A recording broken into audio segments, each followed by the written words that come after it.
a new Ask Me Anything session with author Simon Sinek this afternoon. That's between the Satya Nadella and Bill Gates interviews. And this again is an opportunity to post questions, and really we're going to have that whole session moderated with your questions. Some of you have posted those already, but I hope that you will also ask what you want to hear about his thoughts on leadership as we go through that session this afternoon. If you want to connect directly with any attendees during the day, we have a participants tab on the events page. There you can invite someone to join you for a private conversation at any time. So please try that out and take advantage of that too. So we'll be kicking off this morning with an audience mainly from Asia, Europe, and then in the afternoon, because of the time zone, we'll be joined with our US peers, and they will be joining the breakouts as well. Finally, before we start, I'd like to thank our sponsors, without whom this would not be possible today. We have Alex Partners, NTT, Air Partner, World Gold Council, and the AND Partnership. To learn more about the sponsors, you can visit them on the hub. So, to kick off, our first session of the day is with Christine Lagarde, who took over as president of the European Central Bank in November last year, just months before COVID-19 hit the economy in Europe even harder than the financial crisis. She would love to have been here today live and to have taken your questions, but sadly, her diary didn't permit. So I caught up with her on Thursday, and this is what she had to say.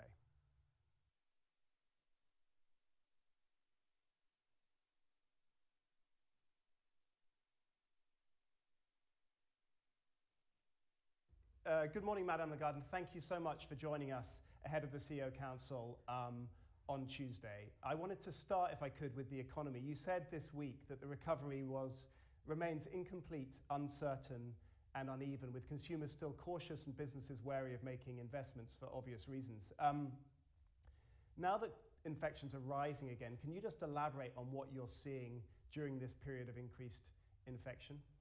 Well, I do maintain those three adjectives: incomplete, uncertain, and uneven. And that is certainly the case from my perspective here in Europe. And what we're seeing is, after a pretty successful lockdown period, which really reduced the volume, number of infections and the gravity of the situation from a sanitary point of view. I'm not talking about the economy here, because it did affect the economy massively. And a bounce back in June, July, beginning of August, we are now seeing a resurgence of infections in particular sectors, in particular cities, in some countries more than others. And clearly the two countries that are most affected at the moment in Europe are France and Spain. So, you know, I look at it with an economic pair of glasses at the moment. And clearly, while we have seen recovery in late spring, early summer, we now fear that the containment measures that have to be taken by the authorities will have an impact on this recovery. So instead of that V-shape that we all long for and hope for, we fear that it might have a second arm of the V, a little bit more shaky than what we had thought. But is it still growing? I mean, if we go into another era of lockdowns, can that recovery continue at all, or are we going to go back to a negative situation? I think what we're seeing at the authorities level, both in countries like Spain or Italy or Germany and France or the Netherlands, is a determination by the policymakers, by the government, not to go into a complete lockdown. Because clearly that was the harshest possible measures taken by the governments at that time. They learned a lot from that, and they also understand that more specific, more focused, more targeted measures are going to be more efficient than this sort of complete overall shutdown of our economies.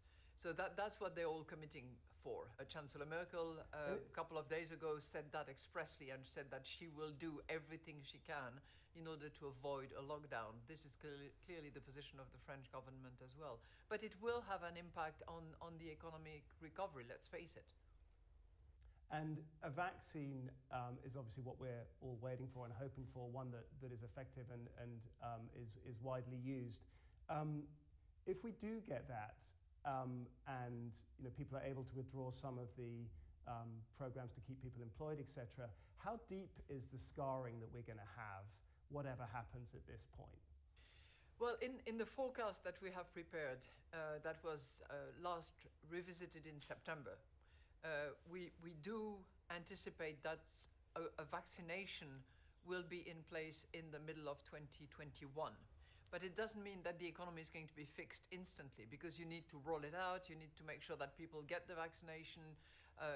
There is a time lag between product to market and vaccine in your arm.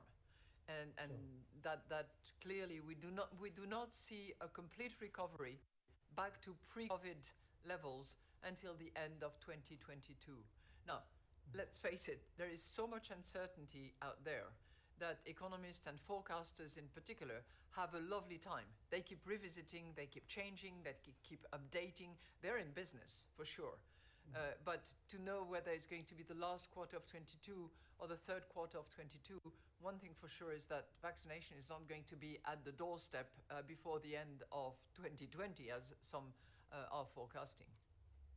And are there any areas of the economy, be it certain demographic segments, countries, sectors, that you think are really fundamentally changed now going forward? Are we going to see a very different economy in certain places?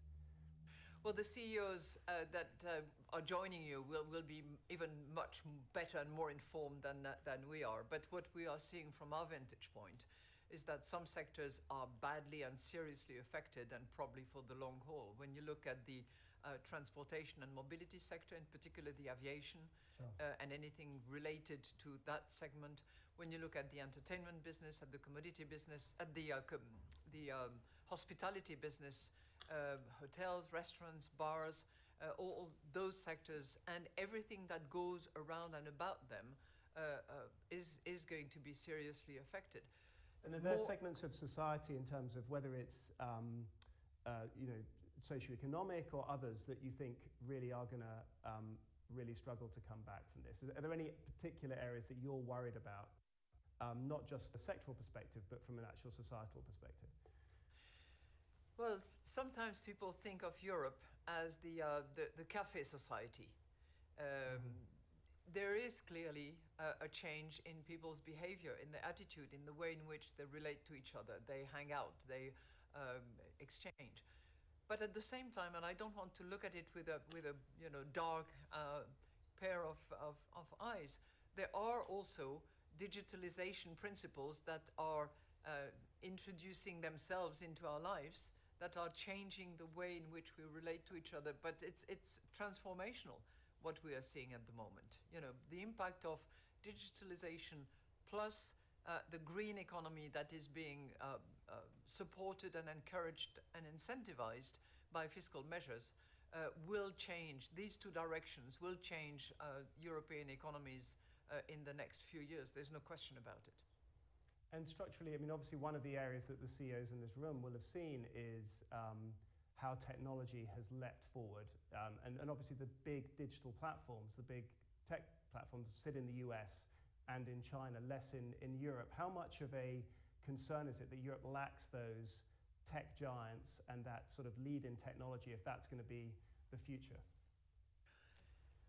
Well, I think there is a clear effort on the part of the Europeans. If you look at the recovery and resilience facilities that has been put in place with 750 billion euros to be allocated to key areas, there is a concern that digital mechanisms, platforms, whether you look at data or whether you look at the infrastructure, must be supported at the European level. And the overly dependent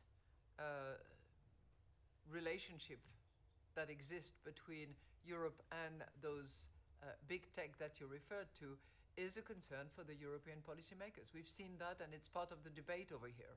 Yeah. But does it mean that Europe is structurally going to grow less quickly, do you think, that lack of position in that sort of future-looking technologies? I'm not enough of an expert to actually, pass judgment in that area. I think that what is critical at the moment is fiscal policies and monetary policies working hand in hand and making sure that we don't have this sort of cliff effect that we would have if measures are withdrawn too quickly. That's what concerns me most at the moment. Okay, so heading to monetary policy, you've talked about inflation staying negative for the next few months. You're already on a straight monetary policy level at minus 0.5%, and you haven't taken that down so far. Are you willing to take that further, and do you think that's actually productive to do that at this point? Well, let me say how we see the situation currently. Yeah. Clearly, we have here at the European Central Bank a mandate which is called price stability, that we measure with reference to inflation. And that measure was determined back in 2003 as being close to but below 2%. And clearly that level has not been hit in the last 10 years or so. It was in the previous 10 years, but not in the last 10 years. So what we are trying to do is, through a strategy review that we have launched and that we have restarted post-COVID, is to really identify the reasons why inflation has been lower, not only in Europe. You know, it has been too low as well relative to the objective that the Fed has had. It has been too low in Japan relative to what the Bank of Japan has had as an objective. So there are, you know, deeply embedded reasons that have to do with other things than monetary policy as well, which have to do with productivity, which have to do with demographics, which have to do with the transformation of our societies. And I think we need to look very carefully at all that to understand how we can procure that price stability, which is critically important for all economic actors to feel confident that they can consume, they can invest, they can anticipate, because there is stability around. But but we'll go on to the mandate in 1 second, because obviously that's an important thing of how you go forward with that. But can you just give a sense of, I think some of the people in the audience today will be skeptical, let's say, of going too much further on the negative with interest rates. And obviously we've seen this extreme economic crisis, and banks like the Bank of England and the Fed haven't gone negative. You haven't gone further negative. I mean, and obviously a lot of banks will complain that it crimps their profitability and other things. So, I mean, is there really a strong argument for going further at this point, or do you think we've hit the level where actually it's gone as far as it makes sense to, and there are other tools that you'd use in preference? Top-notch economists will tell you that you can actually go negative until you hit the reversal rate. And we don't think that we are at that point. However, you cannot just decide in isolation, not looking at the indirect effects of your policies. And this is something that we do on a regular and constant basis. In addition, using the interest rate as your monetary policy tool works better in certain circumstances, not necessarily in crisis circumstances as we have it at the moment. So there are multiple reasons why we do go further or we don't go further. And at this point in time, under the circumstances, we believe that the measures that we have adopted, which have to do with putting as much liquidity at very attractive rates out on the markets on the one hand, and buying assets on the other hand, playing with the yield curve to avoid the instability that we observed back in March, are the two better tools that we should use at the moment. But, we are prepared to using all the tools that will produce the most effective, efficient and proportionate outcome that is desirable. And is there a limit to, people are talking about another 500 billion potentially in December.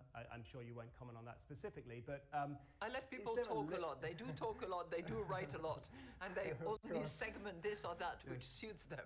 Every word is monitored, I know. But is there a limit to this in terms of how big it can get and still have the impacts that you want it to have? Well, first of all, as we started with the word uncertainty, we don't have any kind of certainty at the moment. And clearly we have to operate on the basis of data, of numbers, of observable circumstances and trends, and determine on that basis, what is needed, what is helpful. We are confident that given the circumstances, given the massive shock to our economies around the world, monetary policies will have to continue to be supportive and to be accommodative in order to support fiscal measures. Sure. And what is very characteristic of the present time, certainly in Europe, is that as opposed to what we had during the great financial crisis, we have fiscal and monetary policies working hand in hand and trying to leverage from each other, which seems to be working a lot better than it did back during the great financial crisis. For sure. And do you get concerned at all that the bond buying on this massive scale helps drive assets, it helps keep spreads down and other things, but it maybe benefits those with assets much more than filtering through to the bottom of the economy going forward? Do you get concerned about the equality effect of this? We do measure and we keep constantly evaluating the impact, direct and indirect, intended and unintended, of all our measures.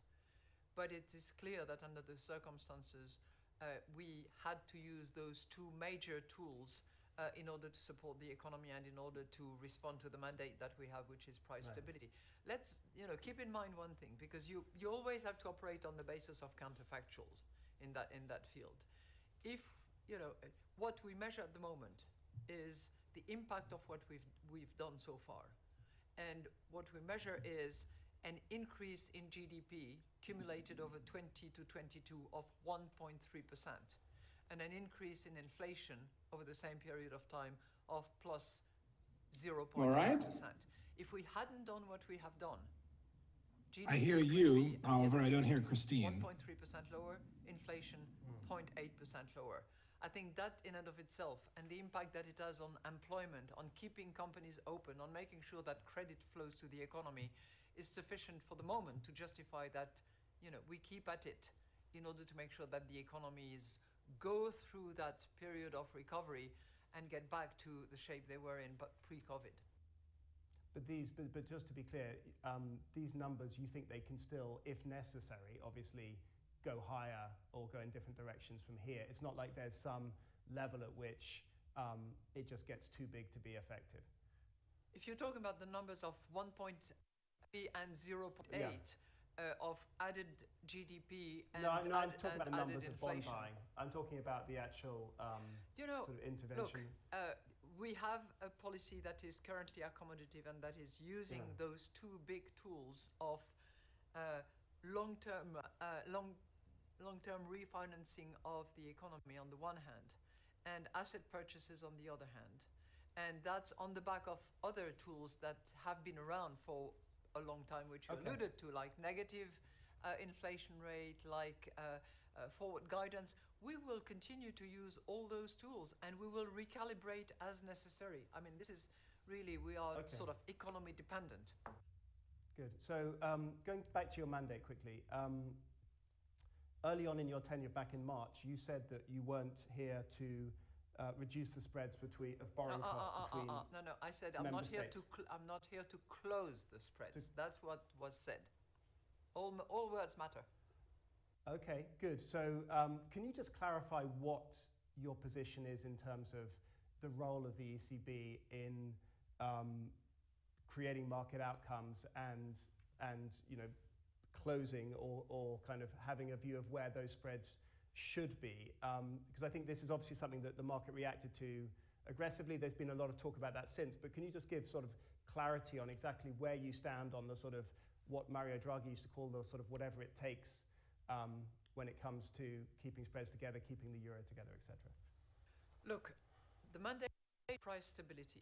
And when I observe what we have done since mid-March up until now, we have clearly stabilized markets. We have clearly improved the financing situation that started developing after COVID-19 started spreading and creating this massive uncertainty. So this is what we had to do, and this was our mission.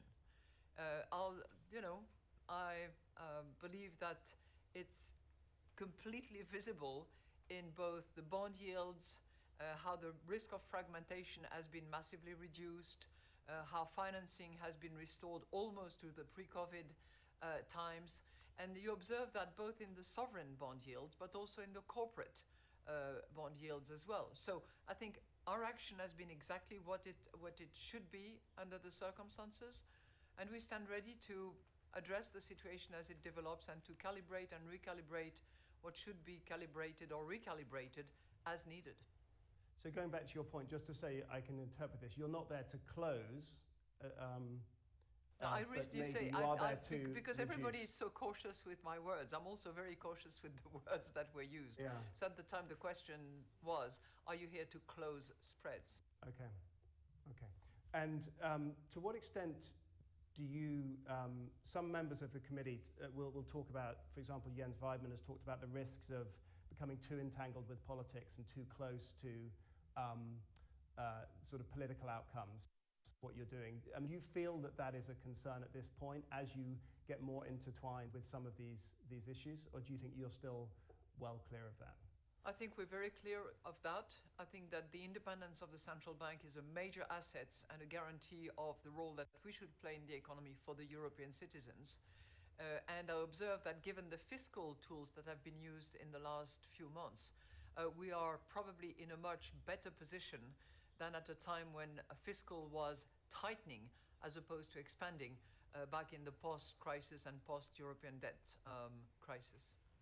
And do you feel that there's a different tone now in terms of, particularly politically in Germany, a willingness to share burdens? Obviously, we've seen the recovery fund being negotiated. I mean, is the pressure on you less now when it comes to actions that might be seen as transferring wealth between countries?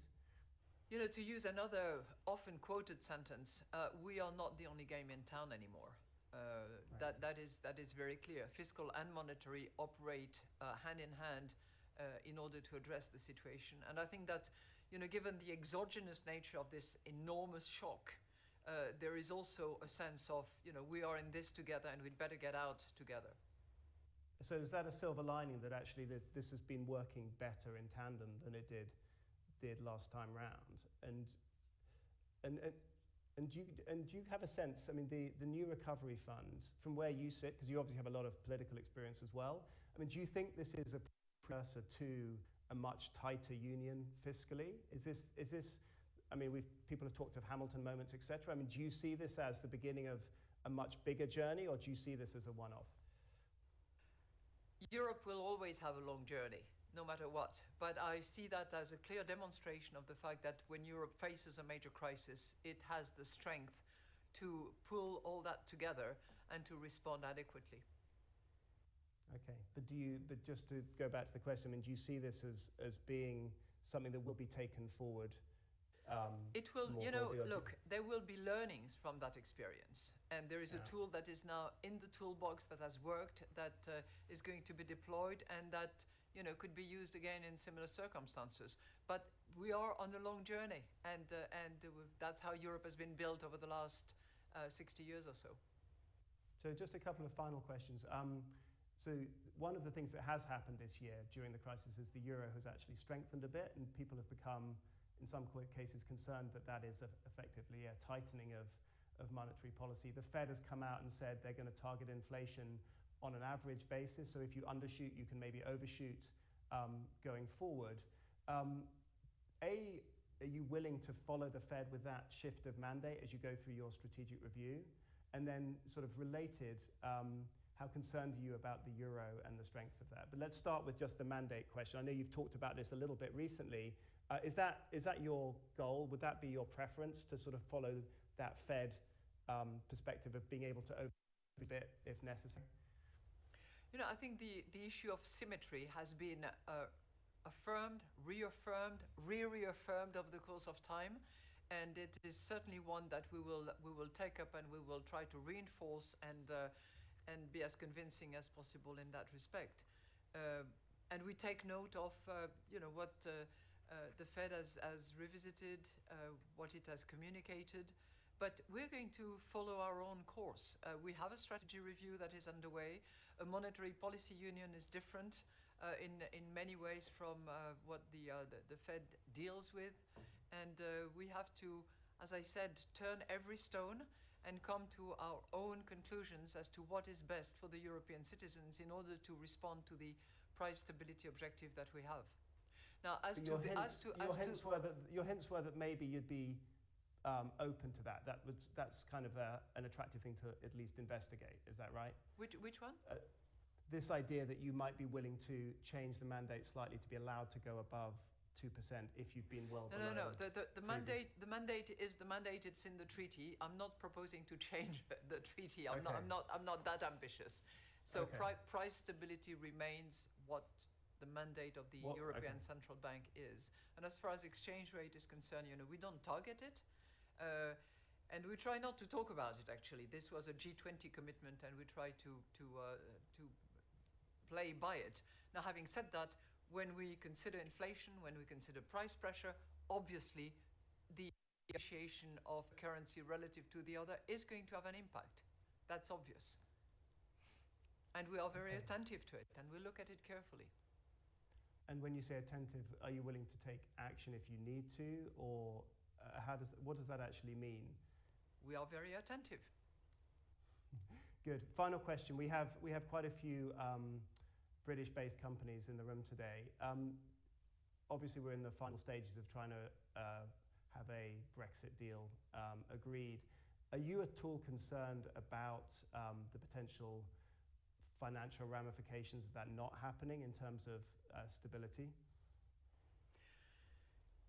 All the projections that we've built and the models that we've developed are based on a trade agreement being agreed eventually between the EU and the UK. And I still personally very much hope that that is the case, and it will probably come to the sort of the last minute of the finishing hour. That's my sort of assessment at this point in time. But clearly, if there was no such a trade agreement, the consequences in terms of economic stability, in terms of impact on GDP would be dearest, both for the EU, but more importantly for the UK. But we are prepared for. We have to hope for the best and be prepared for the worst, and that is certainly the case. Okay, Madame Lagarde, thank you very much for spending the time today, and good to see you. Thank you. Following on from Lagarde's comment, I'm excited to hear from Botín, Chairman of Santander, and Olaf Bäte, CEO of Allianz, two of Europe's biggest financial institutions, about what they're seeing in global markets and the economy, and also what thoughts they have on Madame Lagarde's comments about being willing to take negative interest rates even further if necessary. Interviewing them, we have Charles Farrell, our financial editor, based in New York. He's got up at the crack of dawn, or in fact, I think if you look at his room, probably before the crack of dawn, to join us. So thank you very much, all of you, and handing over to Charles.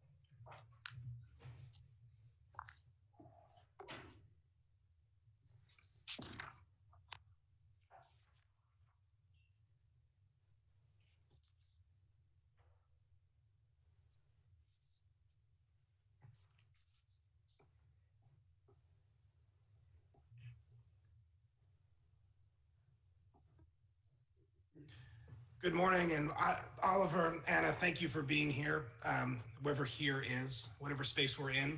I want to dive right in. This is an enormous topic, and I want to start with a lightning round. So if I can solicit sort of quick thoughts from each of you on this topic. The pandemic has been full of surprises. I think that's one of its hallmarks as it's played out in the economy. We had an enormous market plunge earlier in the year.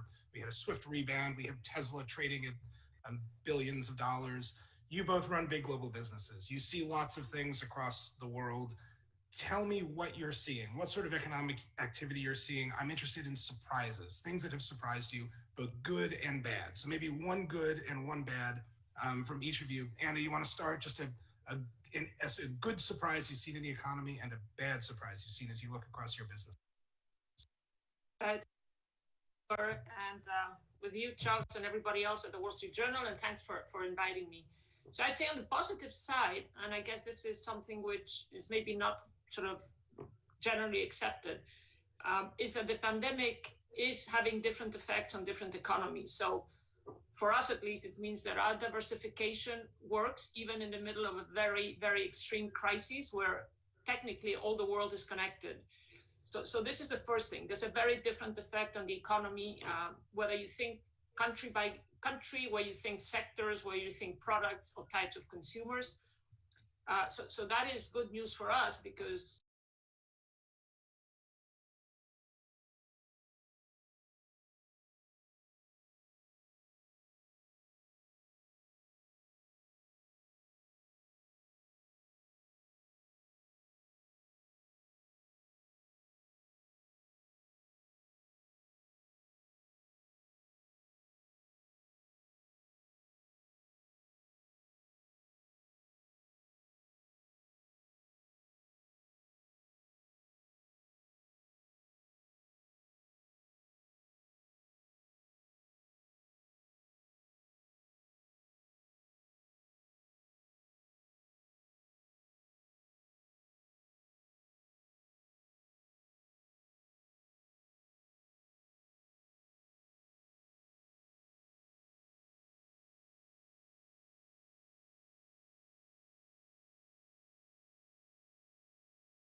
time that will be lost, certainly in 2021. And people do not understand and see that. And therefore, we need to make sure that the policy action next year is is actually preparing for the end of the continuous liquidity support, which we cannot afford. I want to come back to the monetary policy and the stimulus, and both fiscal and monetary. But let's first talk a little bit about the consumer. Both of you mentioned the sort of households and how it's affecting households. It feels like the state of household finances is essential to understanding what's going on in the pandemic. How do you see households? And as you look across your portfolio, what's the state of the consumer? So again, it's a very different situation, and I think what Oliver just said is quite relevant. So one of the reasons I believe investors, one of the several reasons, we can of course expand into that if anybody's interested. One of the reasons that, especially European banks, by the way, let's say, to put it mildly, out of favor. That's a very English statement. That's very nice understatement. Yeah, so that's an understatement. If you look at the multiples, that's just never been so low. But let me tell you a couple of facts. So going to the consumer and what's happening. So one of the key things people and investors, rightly so, and we as managers are absolutely very focused on is what happens after the furlough, after the payment holidays end. And what I can say is that in some of the countries, and this goes for countries like, the UK, to Mexico, Brazil, where payment holidays are actually ending. And let me just give a couple of numbers. In Brazil, 75% of the payment holidays have expired. And of those that have expired, again, admittedly, there's still 25% that haven't, but only 1.6% are not paying. If you go to the UK, the numbers are not very different. We have a very large mortgage, prime quality. We do really well under stress, the best bank in the UK. 70% of those payment holidays have expired. And again, there the numbers are even lower, 1%. And if you go to consumer, which is a very important part for us, and a lot of this is consumer in Europe, by the way, very focused on Germany and the Nordics, but also Spain, 84% of those payment holidays have expired. Again, remember that consumer is a very higher risk category. only 4% are in stage 3. All of this tells us that things are actually getting not as bad as we thought a few months ago. And I think this is good. And of course, this is very important, as again, Oliver said, and we all know, because consumers have been getting support in different ways. Those are fairly, Oliver, go ahead, but those are fairly remarkable numbers. Yes, and I would like to add to what Anna says is really interesting. Private households, in terms of actual resilience and what they say, is much stronger than we think. We every year do, in preparation for Evian and an Italian meeting we have, a survey of almost 10,000 people across France, Germany, and Italy. And I would like to give you some data. In the lowest number was in Italy, 57% of households that their economic situation has not deteriorated.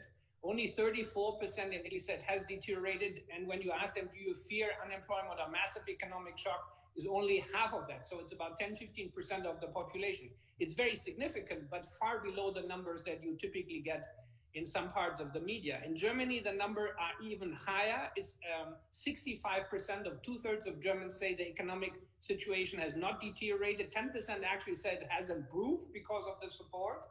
And in France, would you say people always look at it gloomy? It's 57%. Also, almost 60% of people says, yes, I'm worried, but my economic situation hasn't deteriorated. So we're much more resilient. That's also backed up by the fact that savings rates have moved to 20% now. We have 1 trillion into additional money into savings that we, by the way, now we'll talk about that, need to mobilize so people actually get out of the fear box and with the right policy measures start to invest again. What do you make of the cause of this resilience? Is it government support? Is it the fact that governments have been, certainly in Europe and to a lesser degree in the US, have been much swifter than they have in past crises? Is that what's going on here, or something else happening? Because so many people are out of work. So how do these things line up? How do you square that circle? So there's very different.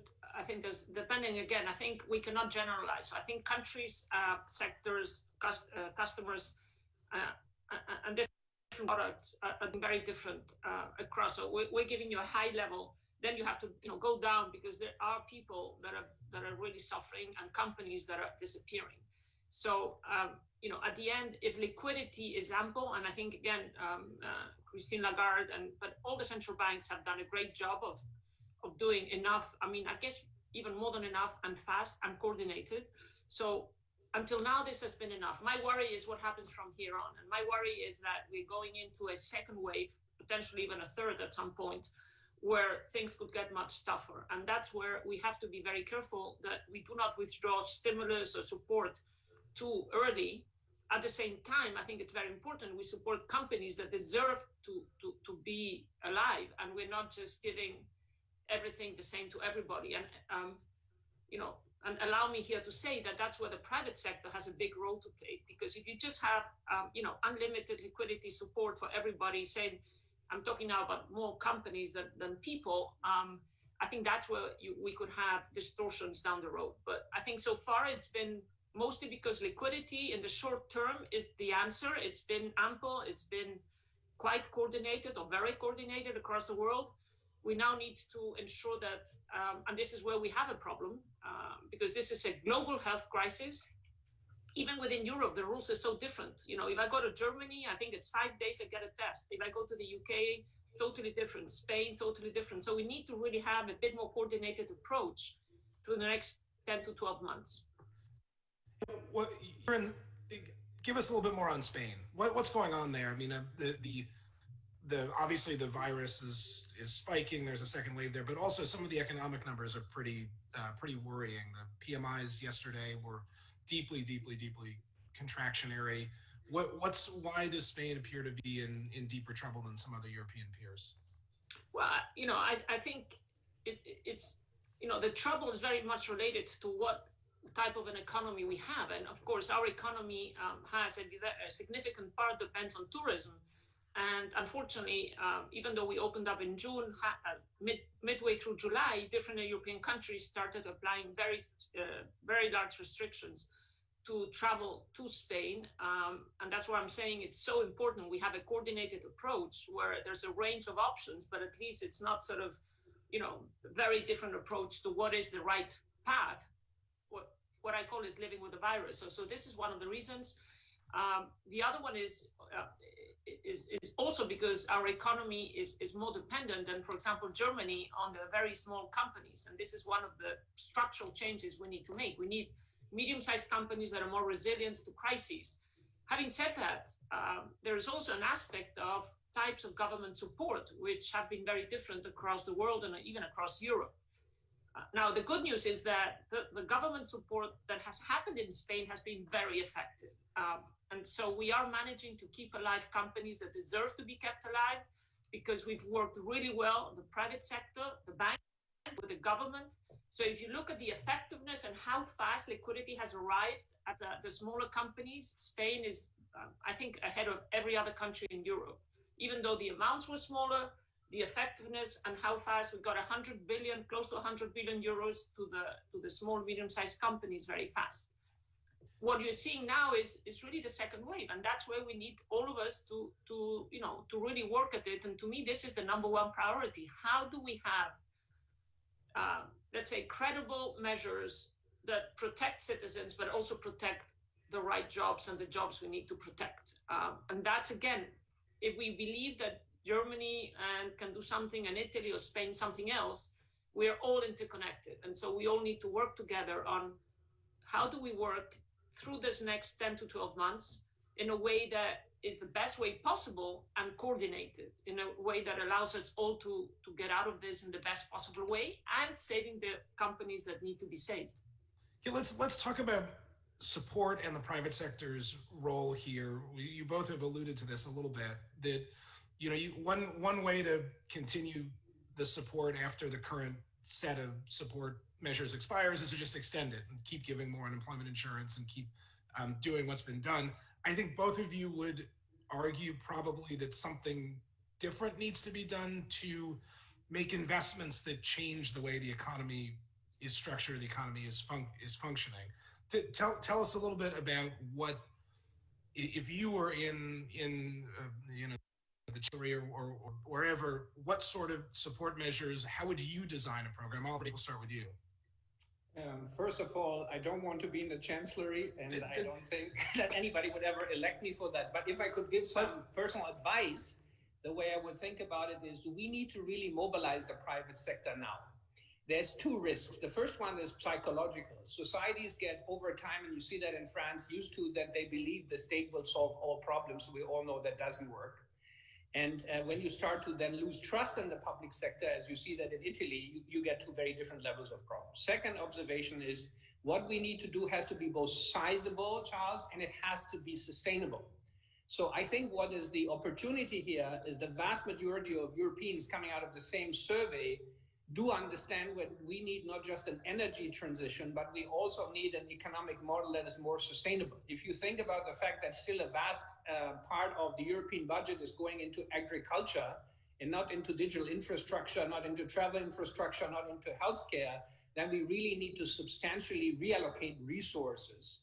And the sector can do that, whether that's the banks or the asset managers as we are, and insurers. We have all the money available. There's more money than ever, but we need to put it into the right pocket.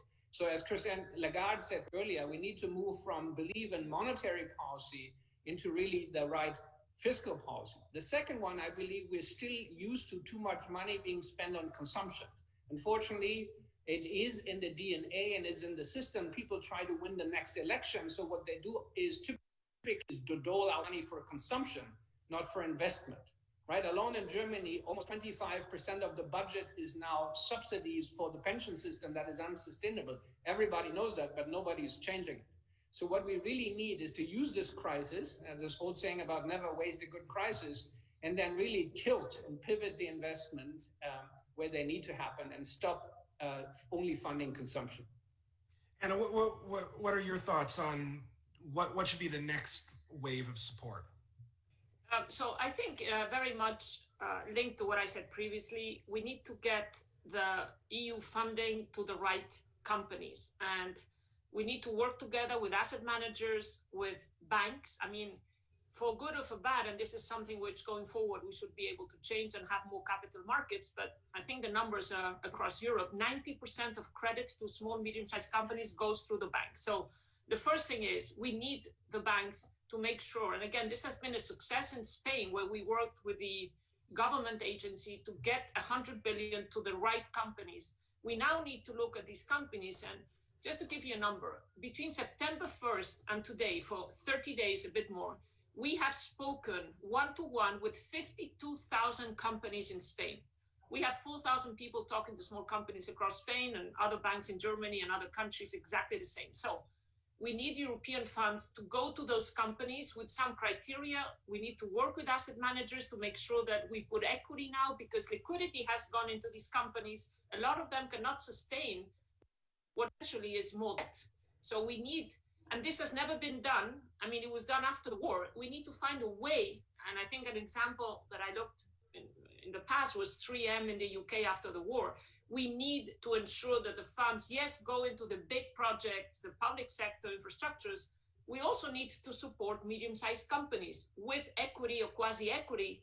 And it has to be done with asset managers and banks and governments. And this is super important. And I'm not sure this is in the plans of the European Union, but it should be. And so we do need a public-private partnership, again, to ensure that there is no moral hazard.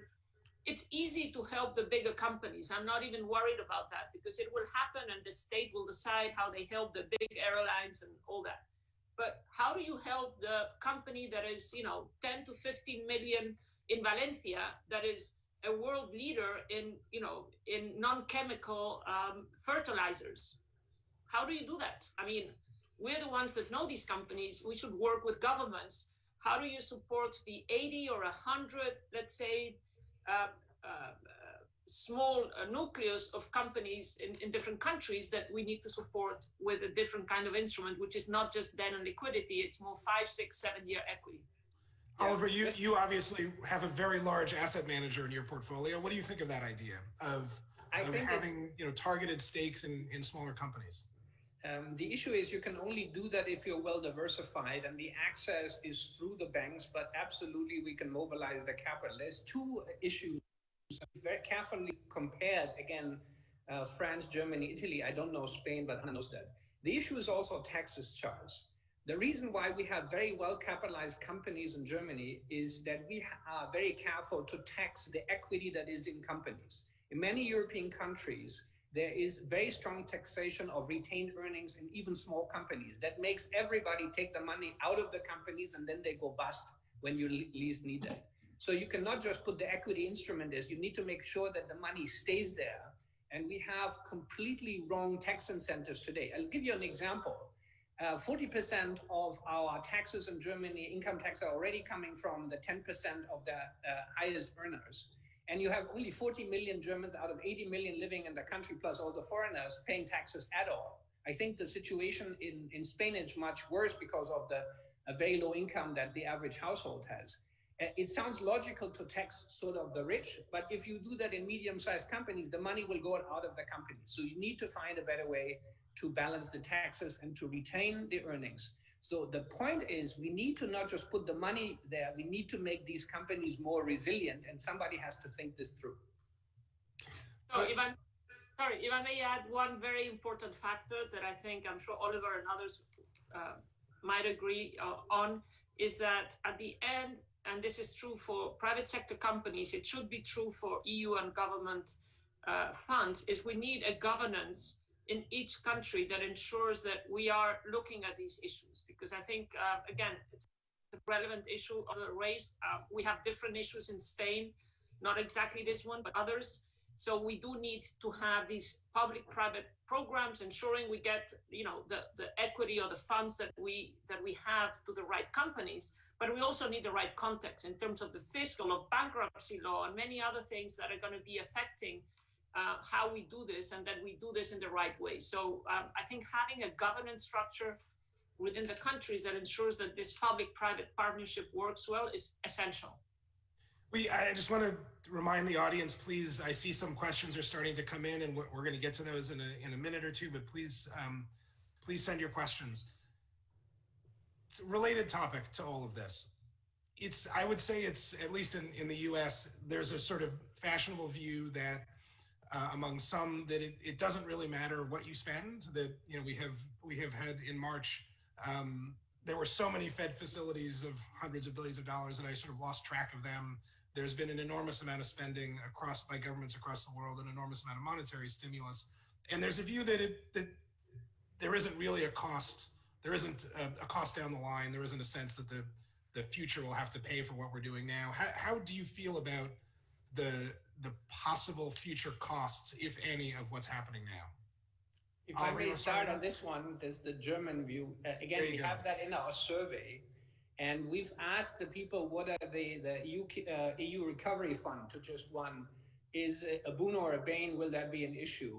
And the interesting thing is that across Europe, the vast majority of people saying it's really good short term, but it's a major problem long term.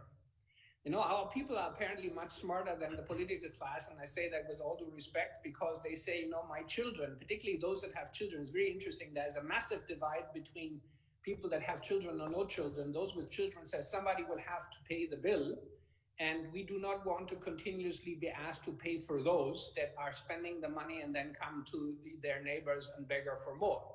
So there is not just an economic theory point, but there's also how does a society work where one part of the society keeps on spending beyond their own means and others are supposed to pay for that. Polarization is a very important issue that not only happens between rich and poor, but between people that have children and not, between old and young ones. So we need to be very careful. I don't believe that this issue is just an economic question. It's actually a question of social cohesion. So can I say something to that? So there's a big discussion on this, whether in Spain all we do is sleep siesta and you know, we take the funds from Europe and don't use them properly. And I think that's a bit of a sort of generalization. I'm not saying that we always use it in the best way, but I do think, you know, Europe has a lot more to gain from working together and understanding that, you know, if Spain doesn't buy German cars, Germany is going to produce a lot less cars. I mean, I'm exaggerating, but this is very, very important. And of course, we cannot devalue. And what happened in the last crisis, which again, kudos to Europe for working together fast and in numbers on liquidity. But I always use the example of my customer in Valencia compared to my customer in Munich. And we do have SME customers in Munich and in Valencia. Same customers, same productivity in the last crisis. The Valencia customer could not get funding almost at any price. The Munich customer was getting funding at 1 or 2%. Valencia customer goes under, and fairly so, by the way. There are examples where both companies were equally competitive because of the constraints of the euro and because of the link between the sovereign and the financial sector. This happened. And the implications were very real, i.e. jobs destroyed, average wages in Spain coming down in some cases by 20%. This is not happening now because there's a coordinated response. And again, we need to make sure the citizens of Germany and Spain and Italy understand we're in this together. Having said that, I am absolutely in favor that we do things responsibly, all of us, and that we have accountability, that we do use the funds to make sure that these companies in Germany, in Munich, and in Valencia, this time around, get a fair treatment. And this is where we need to work together, Germans, Italians, and Spaniards, to ensure, and I want to go back to my point, that we have the governance that is going to ensure that what Oliver and I and others across the private sector, and might I say across the public sector, would like to see happen. So I don't know if that answers your question, but I just wanted to make this point because I made it in front of Chancellor Merkel in the past crisis a few times, and I think it's important we all agree that this is the right. Might I say that, you know, Germany has been a leader in this crisis, and I want to say thank you because it's the right thing for all of us. I want to turn to some audience questions, and one of them is on a topic that I hoped we've been able to get to, so that's great. And the question is, are markets out of sync with economic reality? And look at Tesla and look at the rush of retail investors in the US into Robinhood. Look at the wave of blank check companies, the SPACs, the spikes of volatility. You look at the markets, both of you, very closely. How do you think about the markets and reflection? Are they reflecting reality? What is going on? help us understand. Oliver, talk us through why the markets are doing what they're doing. So first statement, I'm not an investor. Otherwise, you should not give me the CEO job at Allianz. I have to make sure I don't punt. But looking at the markets, it's very hard to fathom that what we see is sort of anything else than irrational. There's many, but it can be explained. It can be explained by market structure. It can be explained by the unprecedented level of liquidity. It can be explained by the concentration of trading. I think the two largest firms have together 55, 60% market share on the New York Stock Exchange. So there's lots of stuff happening that makes it. Unless you believe you can create alpha for your clients, we have decided for our insurance monies, we stay risk off in our equity portfolios for now. Anna, what do you see? That gives you an answer. Doesn't mean that some people will not make a lot of money and call that genius. Anna, what do you see? Well, I'm not going to say whether the markets are right on Tesla or on European banks, but let me just again give you some facts so you might make your own decisions. Okay. I said before that one of the issues with European banks in general, but banks that have a lot of credit on the balance sheets, because this is more about SMEs, not so much about wholesale. So we are seeing quite a different performance. Banks that have a bigger asset management versus banks that have more sort of consumer credit and SMEs. But the other thing, of course, is markets are penalizing emerging markets. And let me just give you a couple of facts on Latin America, which I don't think are widely known. I gave you some facts before on the payment holidays and what's happening in countries like Brazil or the UK, which are very different countries and quite similar responses.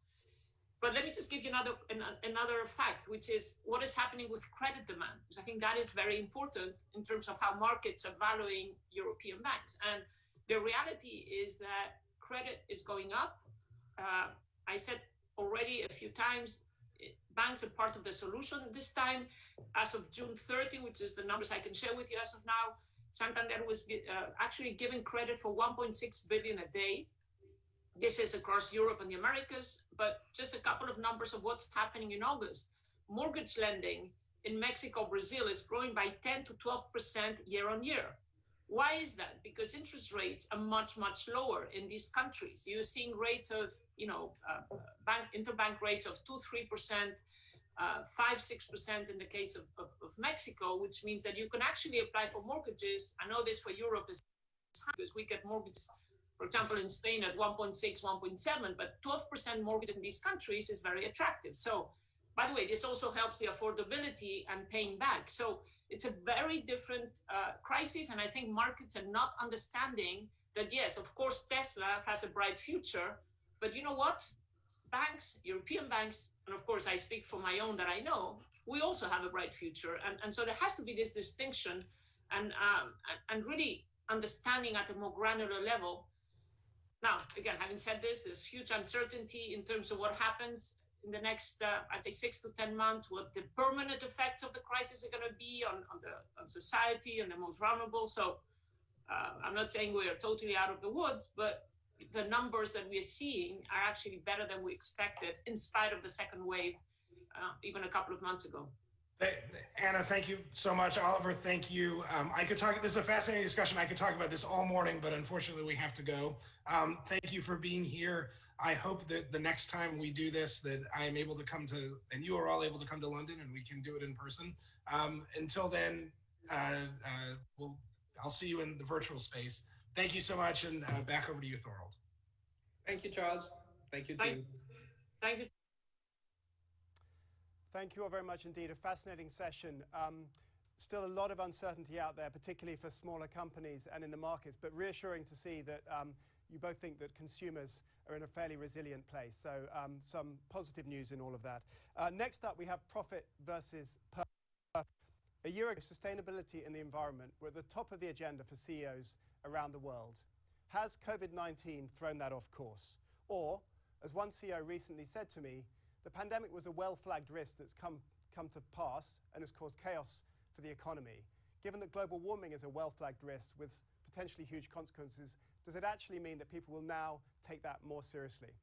To talk about that, we have Vivian Hunt, Managing Partner of McKinsey in the UK and Ireland, and Paul Polman, co-founder of Imagine and former CEO of Unilever, in conversation with Grania McCarthy, our Deputy Chief News Editor.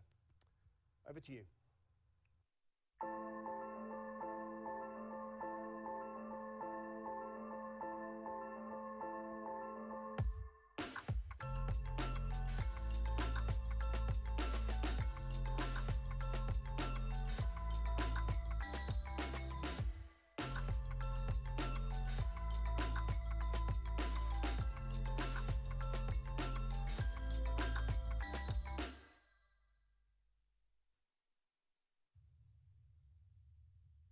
Good morning. Let's dive straight in. We've got a lot to talk about today. Has the coronavirus scrambled everything? Short-term costs for companies have risen at a time when revenue, not across the board, but in many cases, has declined significantly. Vivian, what is COVID-19 doing to sustainability goals for companies? Well, as we've moved past immediate crisis phase, the sort of the crisis management and stabilization of business, we've now started a next phase of how we're going to plan to recover and build the business back. And I'm encouraged to see that many of our clients and CEOs are including ESG goals very explicitly in that agenda. I think 93% or something of Fortune 500 CEOs and over 90% of FTSE 100 CEOs say that ESG is a permanent part of their agenda. Now, actions have to match words, but that is at least an encouraging start.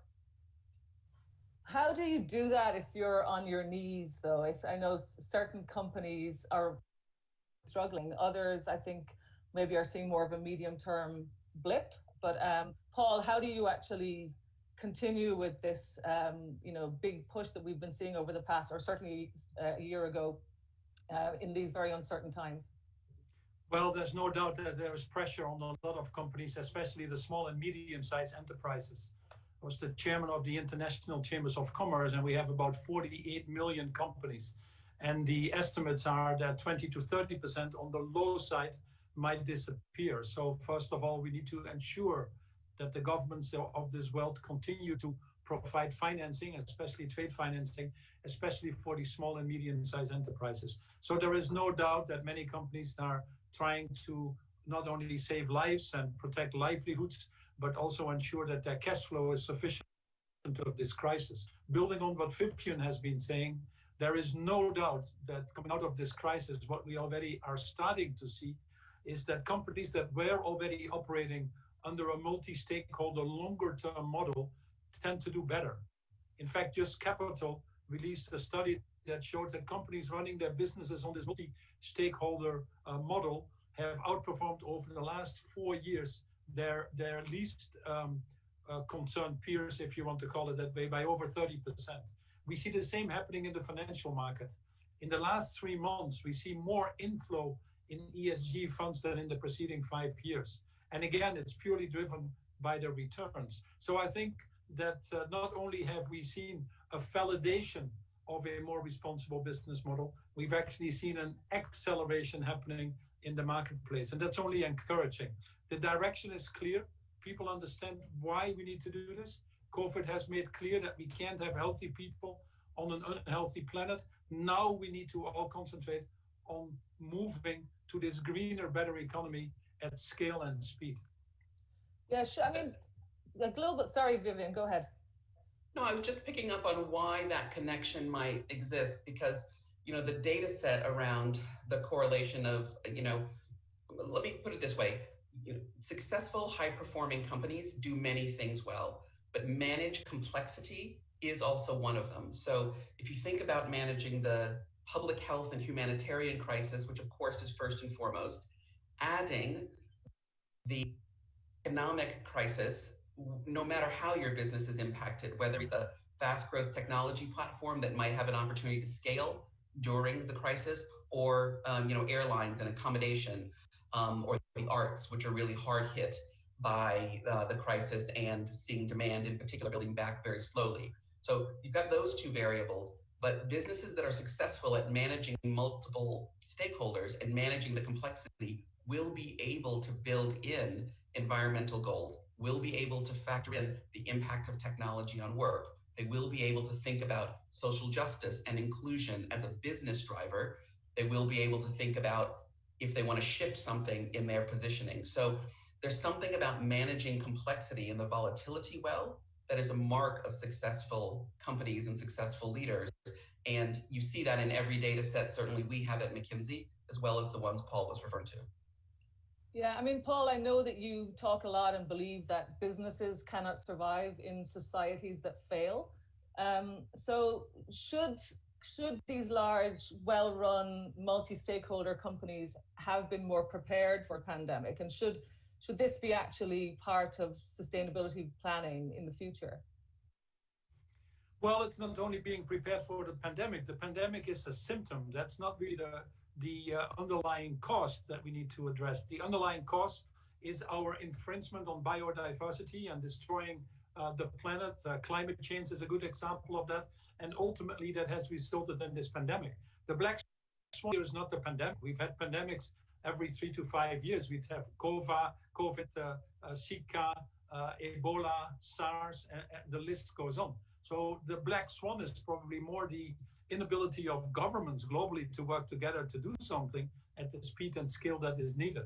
But businesses increasingly understand not only that they need to be sure that their business models are more equitable and more sustainable, they also understand that the enormous business opportunity that comes out of it right now, the economic benefits of greening your businesses, investing in protecting biodiversity, retrofitting buildings, moving to clean mobility are enormous. They create more jobs, they create better jobs, more resilient jobs, and actually have a higher return on their investment. And you see that market shift happening. You take the fossil fuel sector. In the last few years, they've lost 50% of their market cap, whilst green energy has moved up 50%. You've seen the announcements nearly every day now of the Shells or BPs writing down values or laying off people. This transition is happening, partly because of technology having advanced, but also because these enormous risks and costs are something that even the financial community doesn't want to take anymore. So what we now need to do is not debate the direction. That's done. What we now need to do is, as Vivian says, is how can we close the say-do gap? 90% of Americans are saying now capitalism isn't working for them. And they also believe that companies need to play a leading role in changing that. But on the other hand, they only believe that 25 or 30% of the companies do. We've seen the BRT statement a year ago, the Business Roundtable, tremendous statement for the US. But a recent study showed again, 1 year later, limited progress versus other companies on social justice or environmental progress or climate action. That's the gap that we need to close right now. We're going to come to some broader examples in a sec with you, Vivian, but just on energy, because it is interesting, it's very much in the news at the moment. We have BP just late last month, which unveiled what it's terming certainly the most ambitious plan to in a word, reinvent itself, completely transform itself. This is a business that is highly carbon using, and is that realistic, do you think? And is that also a result of just the economic climate we're living in, that it's sort of forcing companies to pivot in a meaningful way? That's not only realistic, it's a must. I don't know, Vivian, go ahead. Sorry about that. Sorry. No, I agree with you. Please continue, Paul. No, what you have seen is, as I mentioned, BP's current model is unsustainable. They have to cut dividends, lay off people, write down assets, incur potential liabilities. So what Bernard Looney is doing is quite courageous, because obviously you have the challenges of innovators' dilemmas, your current shareholder base, but he's been making clear commitments that he needs to be net zero in carbon emission by 2050. He's now pivoting his capital, which is about 14 to 16 billion a year, towards this green energy. He just made a wind farm investment I read the other day. So he's doing the right things. The question is two things. With the depressed oil prices and the market already deprioritizing fossil in their portfolio, their share prices are under pressure. Does he get enough time from his current shareholders to make that transition? But if he does, it is definitely the right decision to do this and do it smartly over a period of time. And frankly, we would be very well served to help them and to make that transition work for companies like that. They're in the energy business. They've given us the global economy that we currently benefit from. And it is also important that we do this transition in a responsible way. So I applaud him. I've actually seen even that a lot of the NGOs like Greenpeace, etc., are applauding. But as they say in Dutch, the proof of the pudding is in the eating. So now the hard work is starting.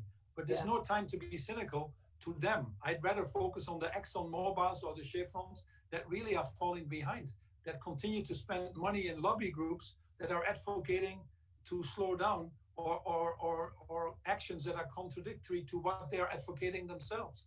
And that is increasingly being called out because it really hampers this progress that we need to make. Apologies for moving around here. The London sun is not cooperating with me this morning. Vivian, yeah, I mean, I'd love to hear some broader examples from you on companies that you think are getting it right. And, you know, if you can't share names, then at least, and really talk about what you see as your responsibility as a CEO. Well, if we accept that, you know, managing in a multi-stakeholder capitalism requires the same objective-based outcomes linked to your value creation story and a purposefulness that is faster, more effective than your competitors, you have to get into specifics. And if we pick up the BP example, the announcements speak about their plans by different types of emission, by different type of energy source. You know, how are they handling their oil and gas processing sites? How are they handling investments into new renewable industries timeframes so that it can explain, even as their traditional drivers of value come under increasing pressure, the path for investors, the path for customers, the path for their suppliers. And that path is going to take 5 or 10 years. But if you don't get started on it in a methodical, metric-based way, as I think both BP and Shell are good examples of, you will never make the progress because it's too complex a system and too codependent to change quickly. It's a very big ship. Similarly, too many suppliers are dependent on large companies' position. And so you bring your suppliers and your supply chain with you as one example of that. And I just take another sector, BHP Billiton is an example that has spent as much time on its supply chain configuration and aligned objectives around how it's transferring the modes, sources, and drivers, how it's technology intensity, getting everyone onto the same platform basis, even gender representation goals, having those shared all the way through being a preferred BHP Billiton supplier as an example. So this notion of stakeholder capitalism, what does it really mean? One is defining those stakeholders significantly more broadly than we have today. So activists as stakeholders, your investors with their different time frames, small, medium, short, medium, and long term. Your entire supply chain is UPS, BHP, many of the consumer goods companies illustrate of how you can really have a much bigger impact, even with the roughly half or more of the economy that are medium and small businesses through those connective tissues. And so there are lots of examples of companies that are making concrete progress, but it is specific, and it is specific and tailored to their business because you want to get an advantage for your business. You're not trying, you want to do the right thing generally, but you also want to do the right thing specifically for your employees, customers, and investors. And it's the companies that are making those goals specific and are committed to transparency of progress that we think are making the most. Can you just make a little bit the connection between the companies that are doing that and how it is actually affecting their profitability, so that there is this connection between purpose and profit? Well, it's very direct. If you think about your emission strategy as an example, linking that to how your suppliers might operate, sharing a technology that helps you jointly measure and manage that, for example, on a proprietary platform, and being able to mark the product. Now, you can choose to share that publicly or not, but if you're getting those advantages in your business and able to pass that through to your customers, your government contracts, etc., net, you're more competitive. If you look at employee retention, and as another source of advantage, many companies are taking additional steps to retain their employees, support their professional productivity, but also their mental health and wellness during this crisis. They are committing to look at the vulnerability of jobs and rebuild back jobs that are more vulnerable as opposed to simply rehiring, and make different quality commitments around engagement with their communities. They're not just doing that because it's a nice thing to say. They're doing that because it'll give them more engaged, loyal, better trained employee base. And that helps indeed drive effectiveness and returns for their business. So whether it's a supply chain example or an employee example, as I've just given, that results directly back into your business metrics. So, you know, it's not a question of it not being related to or directly driving value creation. Yeah, and Paul, what about the consumer role in all of this? I mean, you obviously ran a very big and successful consumer company for many years, and you clearly innovated on the sustainability front. But how do you kind of bring it all the way through to the consumer to sort of ensure that people are using your products in the way that you intend them to be used and in the way that reflects well on the company? So I'll come to the consumer in a second, but what's now very clear is that when I started this at Unilever in 12 years ago now, during my 10-year tenure, and we said we would decouple growth from environmental impact and increase social impact, it wasn't quite understood by the newspapers, by the financial market, lots of cynics and skeptics out there, and to some extent rightfully so, because we weren't able to communicate properly the value creation aspects, and you know, Milton Friedman still ruled. But now put yourself 12 years further, and we have hard facts. We have hard facts that more diverse organizations perform better. Organizations that have internalized the challenges of climate change are more resilient, perform better. Organizations that have built what Vivian says, these stronger relationships in their value chains, including human rights or working issues like child labor and corruption or fair tax, they tend to have a more robust supply chain, especially when it's under pressure like it is right now, and their performance is better. So the question now should not be anymore, why should companies do this? The real debate, and I'm still waiting for that to happen, is why shouldn't you do this? I'd love to see some of these 10% of the CEOs that are still out there debating publicly, because they've also moved to the shadows in these debates, but they're still resisting. But why don't we have a debate of why not doing this? And interestingly, when you get to the consumer side, the consumers overwhelmingly are voting with their voices in the polls in politics, with their wallets, with the companies they want to work for. In fact, one of the biggest catalyzers for change that has surprised myself as well in the last year to advance companies to move faster has been their own employees. Without singling out all the companies, I don't think that Jeff Bezos would have been as progressive on climate change were it not for 8,000 employees threatening to walk out. We see now employees going to their bosses and saying, if you give mattresses to the border control that separate mothers from children, I don't want to work for your company. So stop this contract. Don't get involved with face recognition for the government because it infringes on our civil liberties. And all these issues now are becoming incredibly important for employees to work in their companies. Then you look at consumers themselves and the choices they make. For example, food, which was one of the areas important to Unilever, it still is. But the speed with which this market is moving to meatless alternatives, to vegan or vegetarian, to neighborhood farms, and have these new companies come up, often we call them benefit corporations and other things, is enormous. Most of the growth in many of the markets you look at is in these industries of the future. And no industry where you can see it better today than anywhere else is probably in mobility. The speed with which we are moving to obsoleting the combustion engine is enormous. There are some countries now that during the crisis not only have seen their sales of electric vehicles go up whilst combustion engine sales went down, there are actually more in total now of electric vehicles. That tipping point is very clear. And we're seeing major car companies now making announcements to obsolete their combustion engines by 2025, 2030. This is real, and it's amongst us. The biggest bottleneck that we now have is probably in two areas, if I may, in 1 second.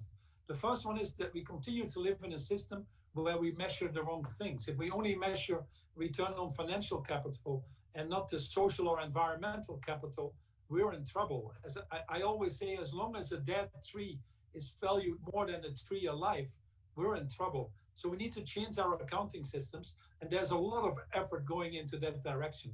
And the second thing is we need governments in the end. If you don't have the right frameworks and the right policies, you still get too many dynamics also in business that pull you down versus lifting you up. The countries that have put carbon pricing in place or a cap and trade system are more dynamic, and their industries now tend to do better. We now have Europe with the Green Deal coming in. We have China that has made a commitment on climate change to be net zero by 2060. So it's starting to happen. But we need the major governments in the world, obviously, all to pull in that same direction. These are global issues that need global solutions. Yeah, you mentioned companies that are somehow sitting on the fence still. Vivian, what about companies that announce, be it a big diversity push or other sustainability initiatives, and don't follow through? Well, I think that Paul already mentioned the BRT. There are many companies in the context of the CBI, the Canadian Industry Association, and right across the world, you've seen many companies making statements on building back better, healthier, more resilient companies just in the face of COVID. Comments with respect to social justice and inequality, sort of moving off neutral to proactively have an environmental that is anti-racism and inclusive. The next step, of course, is equality and inclusion. And the statements there are very clear, and some of the outcomes they've committed to are also very specific. And ESG, where we started, is, of course, one that is already well understood and increasingly built in to what investors, asset managers, and companies expect, never mind employees and consumers. So the first thing I think it's important to remember is that a company and a CEO has to build a plan that's relevant for your own business. General statements and signing up to pledges are terrific, but the source of competitive advantage and differentiation is going to come from you applying that to your business, your employees, your context in the correct way. And that will not require you to try and be everything to everyone, but pick the 3 or 4 things that are differentiating for you.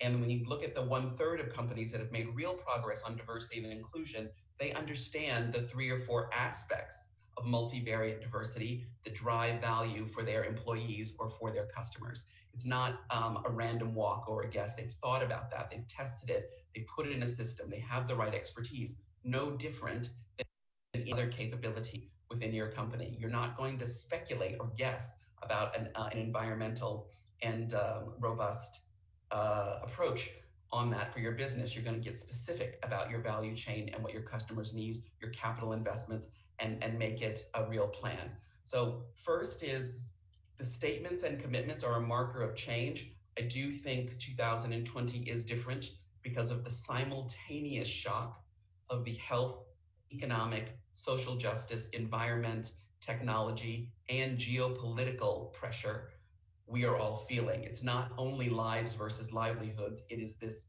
pressure of these 5 or 6 dimensions simultaneous on our leaders. But to navigate through that, you have to have a metric-specific plan. I can't emphasize strongly enough that in our data sets for companies that are high-performing, they all use metrics and targets to define and assess their progress, so that a BP or a Shell or a Unilever or a McKinsey, anyone can say, this is what we've aspired to do and here's the progress we made.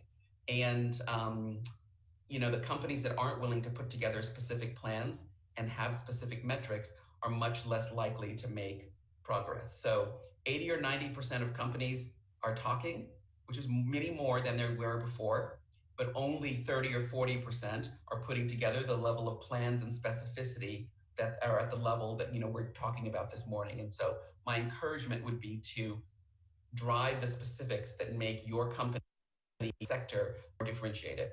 Now, coming to this point on governments, Paul, because we all swim in this bigger pond called the world and society.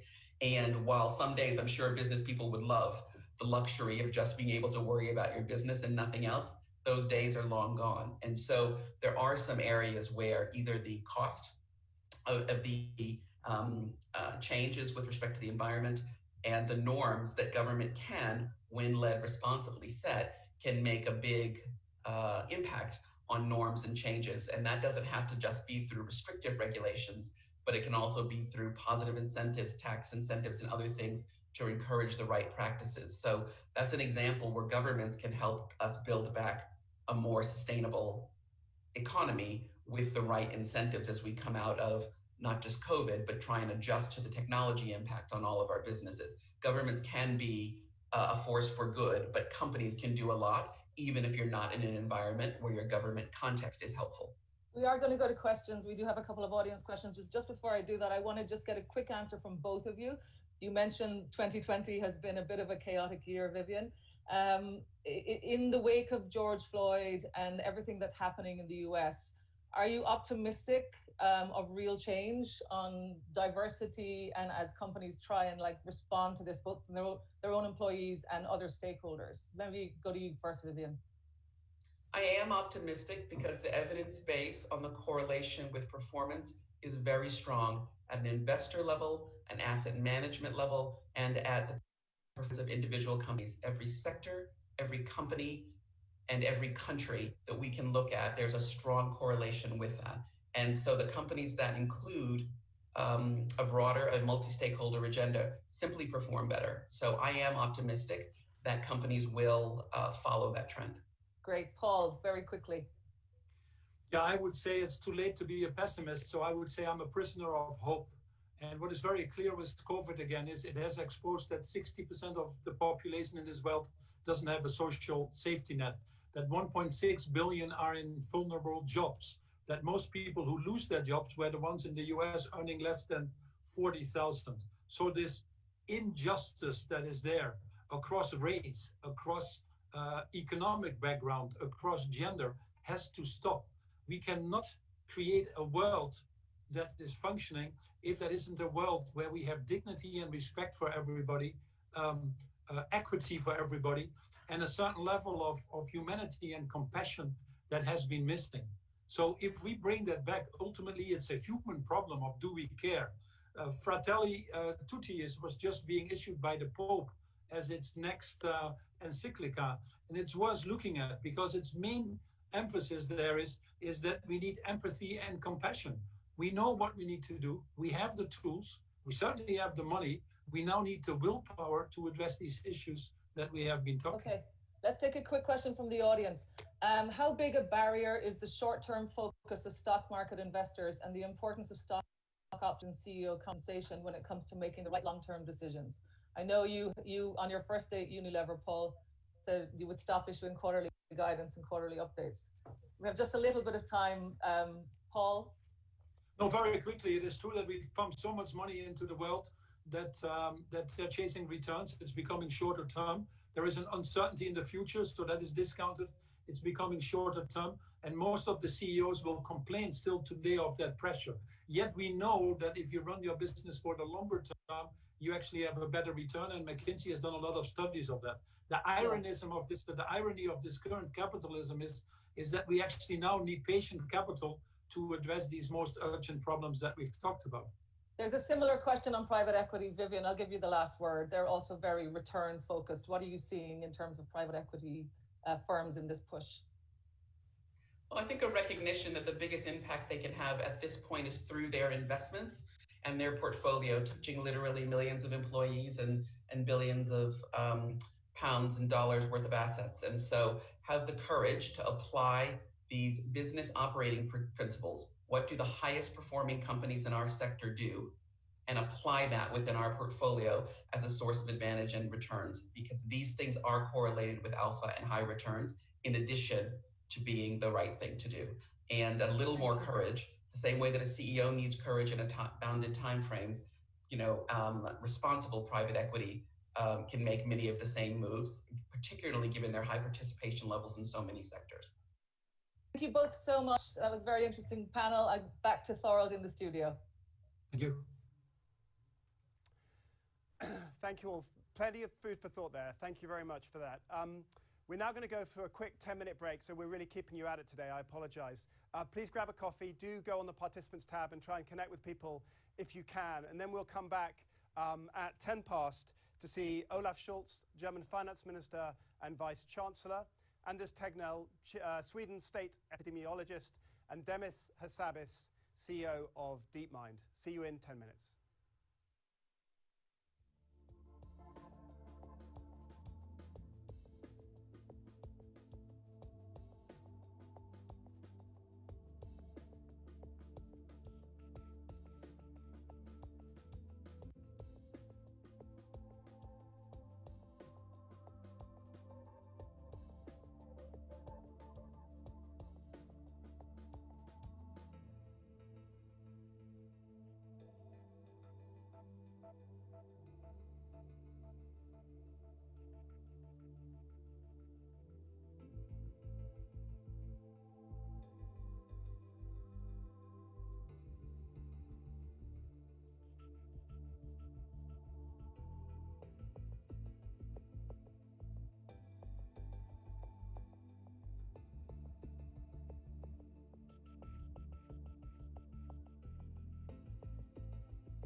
apologise we didn't give you more time, but we have, as I say, a rather packed morning.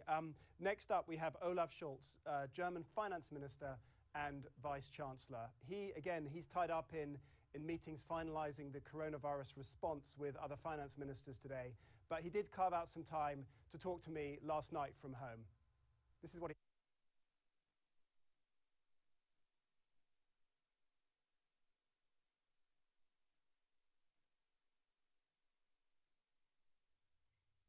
So thank you very much indeed for making the time to see us this evening. I know you've had a long day meeting with your finance ministers to discuss the finishing touches to the coronavirus recovery fund, which involves joint debt issuance by the European Commission of about 750 billion euros.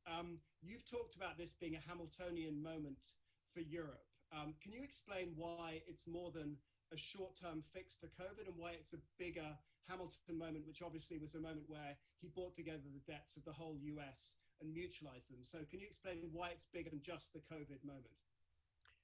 We are having now sovereign debt from the European Union, and it has really a size with the 750 billion euros, but it's also something which will be used for the next years, 21, 22, 23 mainly.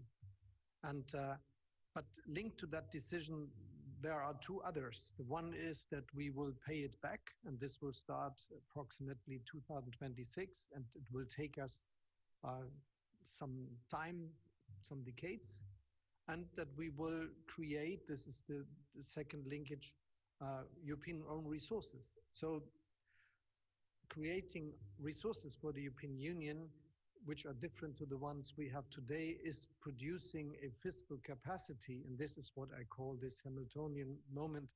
Because if you remember back all the debates we had in the last years about what is missing, it was mostly that there is no fiscal coordination, no fiscal strategy, no fiscal capacity.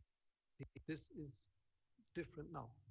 So it's something you can use for the future, but you won't necessarily have to use it. Is that your point? We have these own resources then, and this is the difference. And there is just now a decision on how to react to this crisis, but it has impacts which are much bigger than just this reaction. And this is especially the question of the own resources. And during the Greek crisis back in 2012, there was a lot of opposition from Germany of putting more funds into some of the weaker countries of Europe. Has something fundamentally changed now in terms of Germany's attitude to spending money around the bloc? My view is that Germany has a certain responsibility. We are the biggest country in the European Union, and we are right in the center with more than 80 million people and a very strong GDP. So we cannot just have a strategy which is good for Germany. We have to be always a European nation, in a way, working for the sake of the whole European Union and developing political strategies from this view. And if you see how we react now, also in the question of Greece, you see there is a difference. In the last 2 years, we decided about the ending of this Greek program, and there was no public debate. No one was really criticizing that we give another portion of money for doing so and for having a strategy that gives Greece the chance to stay on its own. And one of the striking things to this point is during this crisis, there's been a big fiscal response by European countries as well as the ECB response. I interviewed Madame Lagarde the other day who talked about this too. Again, you in Germany have had a reticence about spending money, and you've been very keen to balance the budgets for a long, long time. Is this a one-off, or is there a bigger willingness to invest and to borrow to invest for the future, do you think? My view is that the very solid fiscal strategy of Germany helps us now in the crisis. Right. Because we had this balanced budgets in the past, we are now strong enough to do what is necessary. And if you possibly may remember, in the last crisis, the German debt to GDP ratio grew above 80%. And then we reduced this ratio and had better results. And just in the last year, we were down under 60%, so that we were aligned with all the so-called European Maastricht criteria. And now we see that this helps us to do this very strong fiscal impulse, which is 200 billion this year and will be more than 100 billion, will be approximately 100 billion the next year, where we go to the markets and ask extra bonds. And this helps us to fight against the crisis. But it will not increase the German debt over 80%. We will be even below the ceiling of the last crisis. Okay. And how, Germany's navigated this quite well so far, but under the surface of all of the job support schemes and other things that you've spent stimulus money on, how badly damaged do you think parts of the economy are in Germany from this? It's always different. As you know, we did not close the industry or the businesses. We just decided when there was the hot phase of the virus pandemic, and when we had to deal with certain lockdowns, we just decided to do so for cultural events where many people meet together, for shops and things like that. But we did not close the whole business and not the industry. And this helped economically, but it was also the case that it also gives us a hint where the most problematic areas will be also in the future. It will be all these activities which are linked to people meeting. And but though the shops are open now again with some regulations, it works, and many people are already buying. And part of the stimulus packages, we decided on reducing the VAT tax, for instance, helped a lot to make the people buy things again. We helped the business sector with similar activities, and we also had, which makes it possible for companies to stay to their employees during the whole crisis, and this all together helps. So my view is that most parts of the economy will recover quite quickly, and we already see it in the figures from today. So when do you think we'll be back at the same level as 2019, do you think? We expect this to happen in the beginning of 22. Some people say it might be in the end of 21, but it's too difficult to be very sure about this question today. But it looks like that we will have a very good development of the economy, and not just the economy of Germany, but also Europe. So the European Recovery Fund will help the German recovery also, because many of our partners have a chance to succeed the crisis. And this is the same with the world economy. We see that many of the markets are already working again.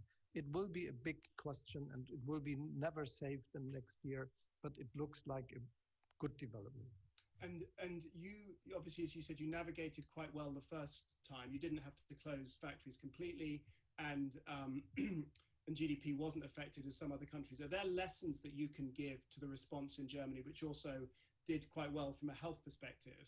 Are there lessons you've learned from that as we go into a time with more cases rising in Europe again? Are there lessons that you've learned for the second time as we face, another rise in cases? It is really helpful to have a very good health system, with a good access of everybody to go there. So there is no problem for people to get the necessary medical treatment, and we spent a lot of extra money to make this even more easy for anyone to get tested, for instance, things like that, so that we could give the necessary support. And this relatively good health system, if you compare it to others, is also of economic importance, because if you have to fight with a virus and with a pandemic, it is necessary that you can be successful in the health sector as well. And then we try to encourage all the local authorities that have responsibilities in fighting against infections which come up in their area, that they are able to do so. with technological support, but also with people support so that they are able to act.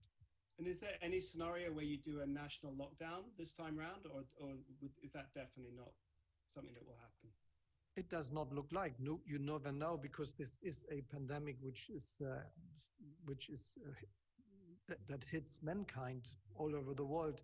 And if there is someone saying he will be not having this virus, he will be wrong to say it like this. And this is right. So if you look at, but it's also right. So if you look at countries, but we have the chance to come through it without a very new difficult situation. Okay, just to move on quickly to another domestic issue. Can you talk a little bit about what happened at Wirecard, which collapsed in June, when it was found that a couple of $1 billion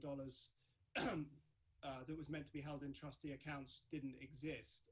How could it have taken so long for German regulators to actually get to the bottom of that? Do you have any sort of thoughts on what happened there? The Wirecard case remembers me very much on the Enron question, which we looked at some years ago.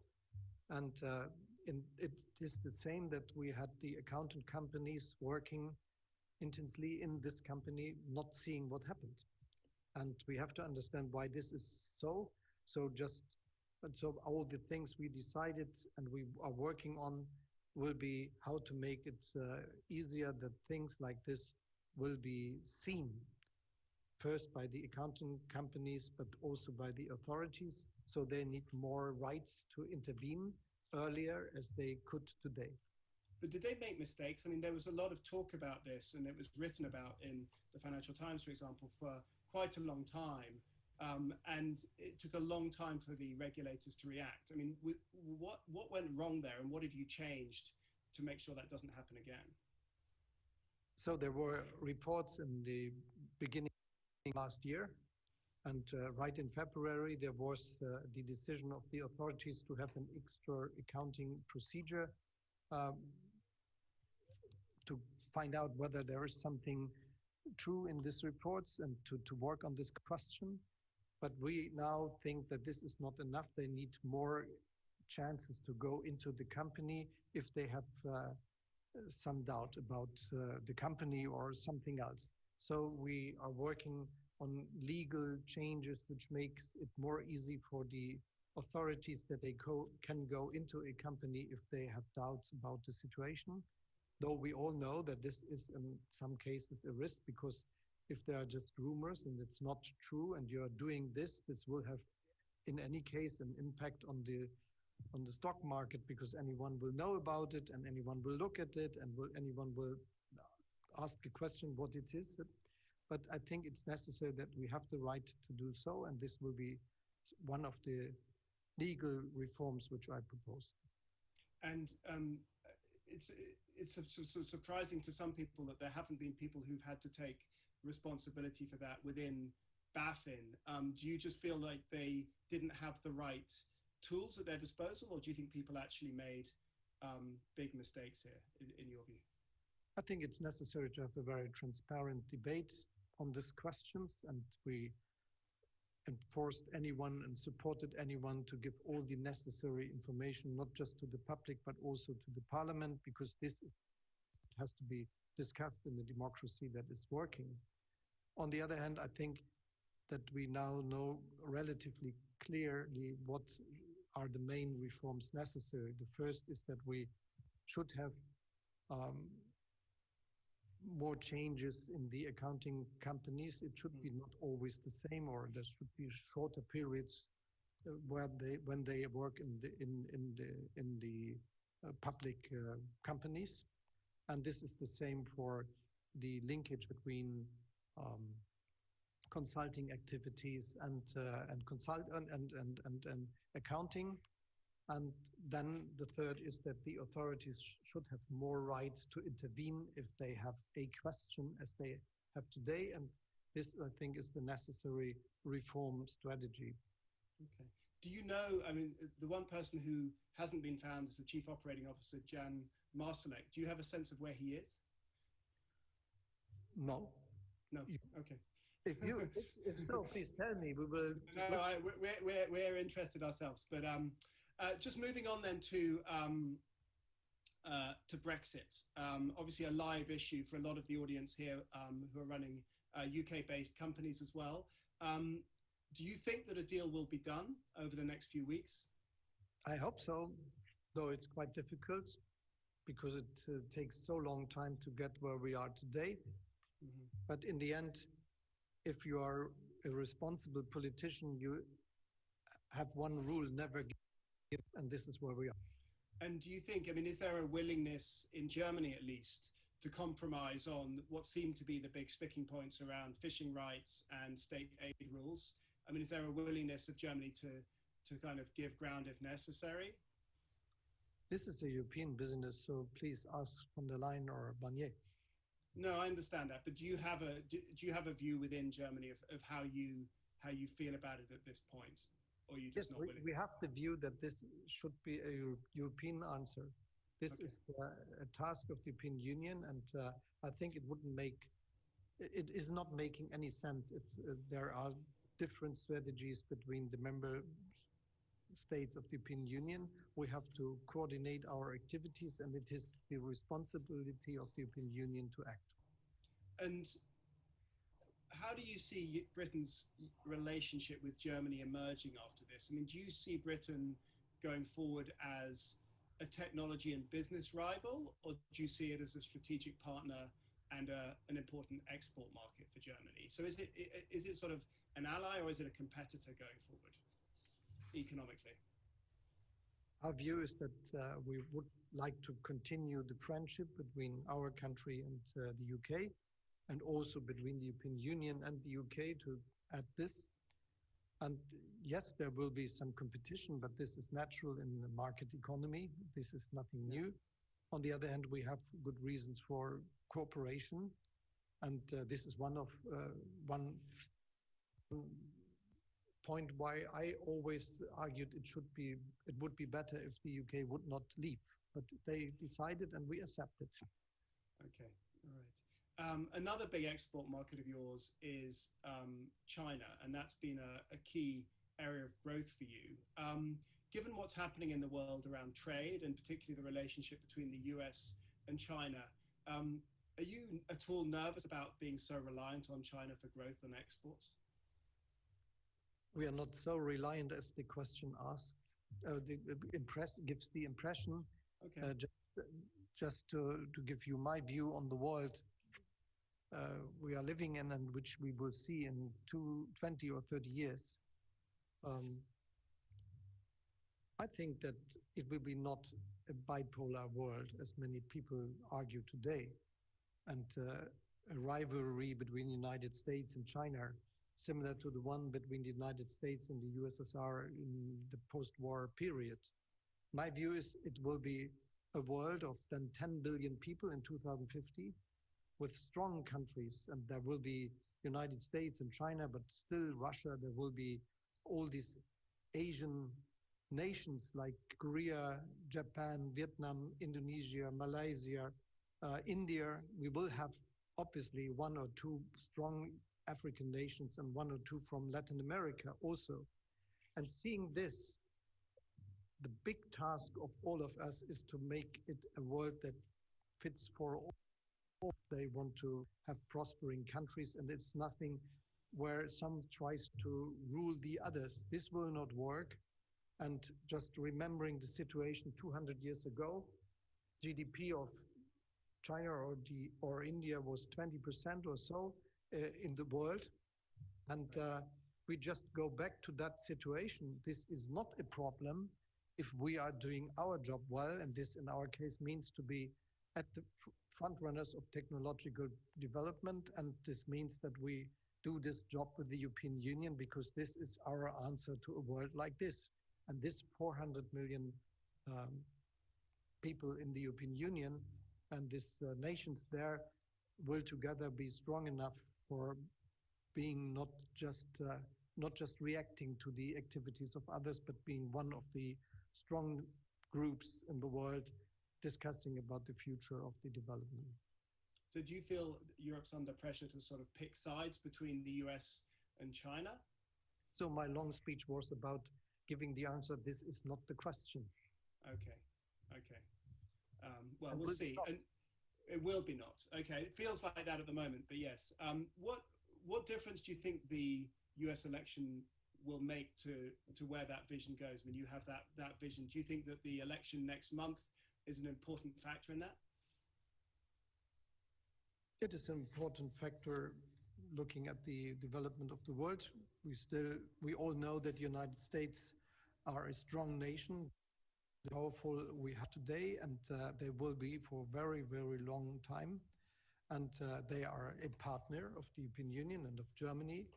We have common views on democracy and on the rule of law and things like that. So understanding all the difficulties and all the fights we see sometimes on certain questions, it is necessary that we never forget this. So it is important what happens in the United States, yes. Okay.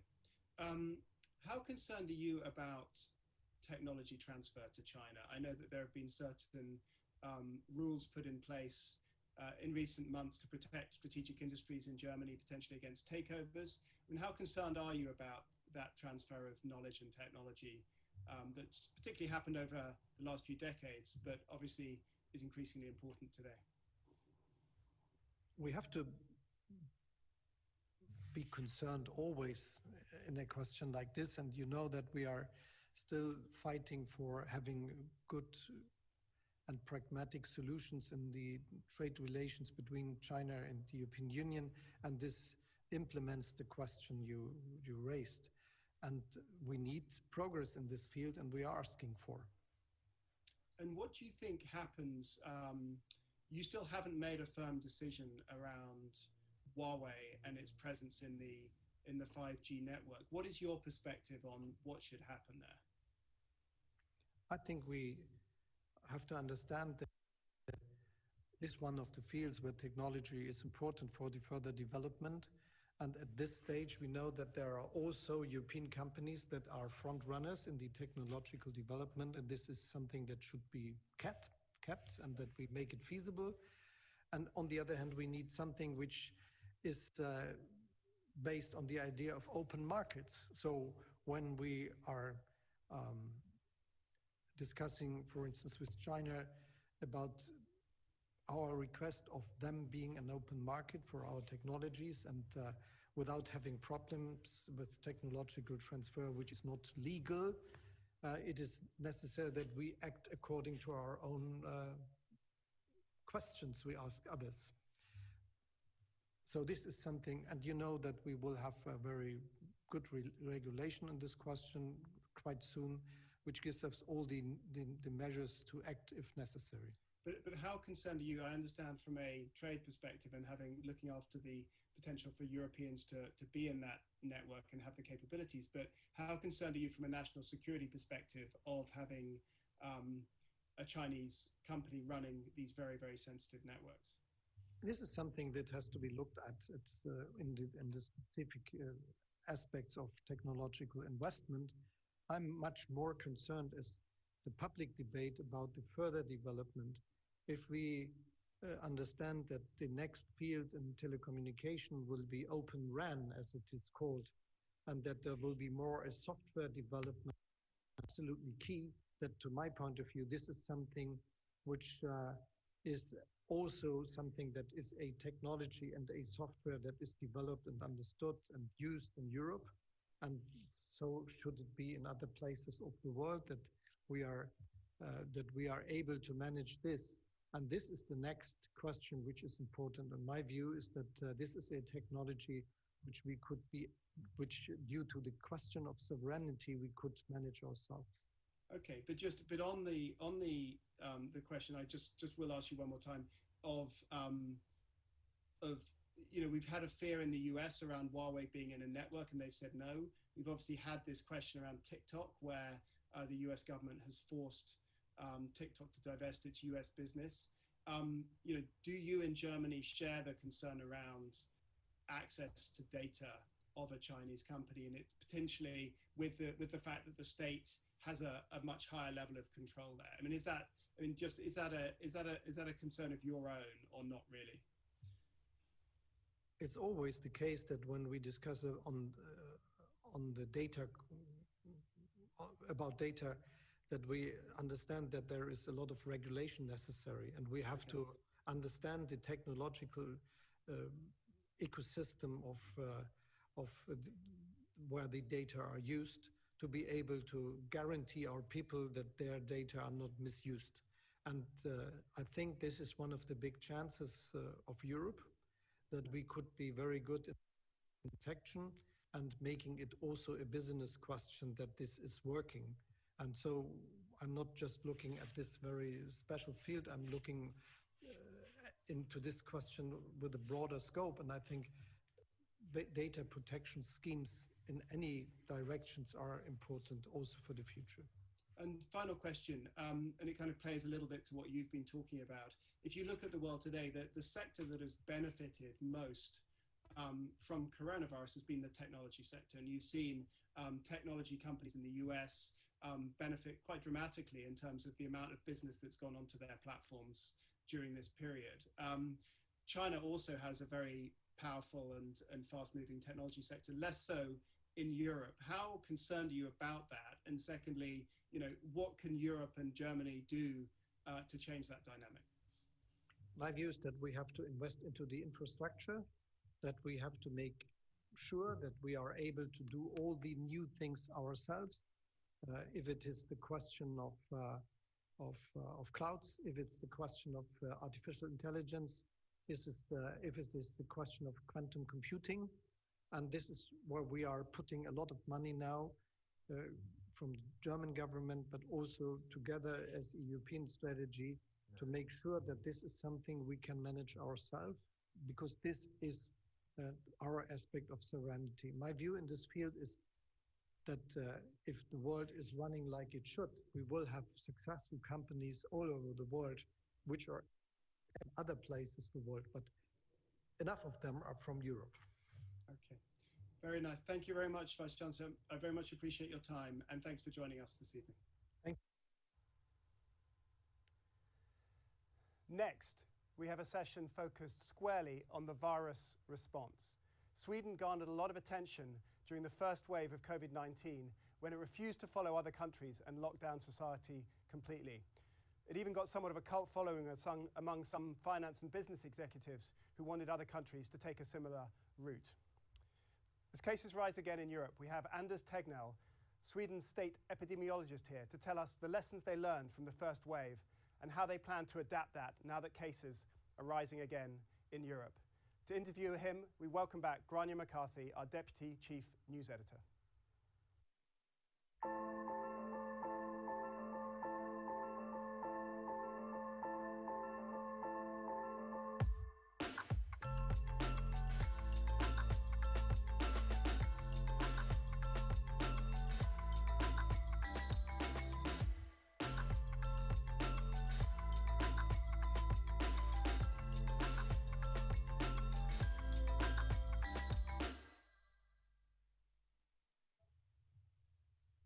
Good morning, Anders Tegnell. Thank you so much. Lots to talk about. Your country and you as the head epidemiologist has charted a course in tackling the coronavirus that is quite different from the majority of countries around the world. Has it worked? I think like most strategy, it has worked in some parts and could be better in other parts. And I think like most countries, we have tried to improve it and adapt it to new circumstances continuously. I mean, it's a new disease. It's a new way of spreading over the world. And there's a lot we need to learn and understand. Do you have confidence to continue to pursue your approach? I mean, I know we have seen cases start to tick up again in Sweden, especially in Stockholm. I think so far we would stick with more or less what we're doing. We are adding a few more things. We are now looking at possibilities to isolate contacts in the household for a week to diminish the risk that they actually spread it, especially into elderly homes and so on. So we're adding a few things here and there, and we are maybe taking away some other things over time, all the time trying to adapt to the current epidemiology, which is constantly changing. But wouldn't that be kind of a U-turn? I mean, I believe, you know, your model has been sort of predicated on not imposing restrictions or certainly lockdown the way many other countries have done. I mean, this is not a formal lockdown. This is more or less, I would say, a continuation of our contact tracing strategy. In our contact tracing strategy, which is very much a legal way of handling contact tracing, there is always the possibility to give rules for people on how they should run their lives when they have or are at risk of getting a disease. And we're using that concept now to tell people that if somebody in your household has been sick, stay home for a week so you don't infect anybody else, and try to work from home to start with. If that doesn't work, you can also stay home and get financial compensation for staying at home. So this is mainly about making it possible for also the people who cannot really work from home and have financial problems with not going to work, to make it easier for them to actually follow what we all the time said, that you should stay at home if there's slightest risk of that you have the disease and might transmit it to somebody else, especially if you work in elderly care and with vulnerable parts of the population. So are you, just so I'm clear, I understand, have you decided to impose nationwide restrictions in terms of interaction, people between each other? No, not impose restriction about interactions. I mean, what we are now saying that if you have somebody in the household, the other people in the household should stay home for a week to avoid possibility of transmitting the disease to others outside of the household. And so you've already announced that? Yeah, that started a couple of days ago. Okay. I mean, that gets to the heart of a central question around what's been happening in Sweden. You did not decide to impose the kind of legal lockdowns that we saw in many countries, but hasn't it, to all intents and purposes, been a virtual lockdown? Yeah, I would definitely say so. If you ask Swiss, all of them have, almost all of them have really changed the way they live, very much so. And even in several EU countries, Swedes come out of, as the group have probably changed their lives the most.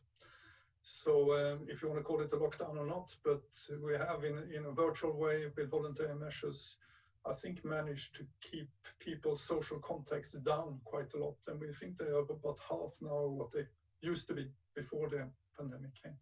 So what's the essence of the difference between your approach and the approach that many other countries have taken? I think a couple of concepts. One concept that is we do it very much in a voluntary way. We try to give people good information to make them understand what we need to do now, all of us together, to handle this pandemic in a good way. And the other way is that we try to find solutions that are sustainable, because we all know that this is going to take a long time before we can really go back to a more normal life, and we're going to have to restrict our social contacts over a considerable time more than we have done so far. And then you need sustainable strategies in place, strategies that people feel are possible to live with even over time. Let's talk about herd immunity. It's become a real buzz term amid this pandemic. You have said that herd immunity wasn't your policy in Sweden because it suggests that you would be prepared to essentially sacrifice some portion of the population to get there. What do you think now about herd immunity? Do you feel there is a large degree of immunity in Sweden? It's a very tricky question. I mean, we have talked a lot about herd immunity in the past to vaccine-preventable diseases, and there we have very good tools to measure, and we can also see the effects very clearly, for example, among measles, where we have a herd immunity in Sweden. We get interactions now and then, but they are quite easy to take care of those interactions.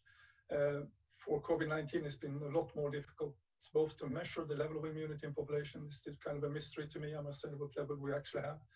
And also to try to figure out the effects of a disease that doesn't really spread consistently in the same way the whole time. It's spread much more in spurts, in clusters.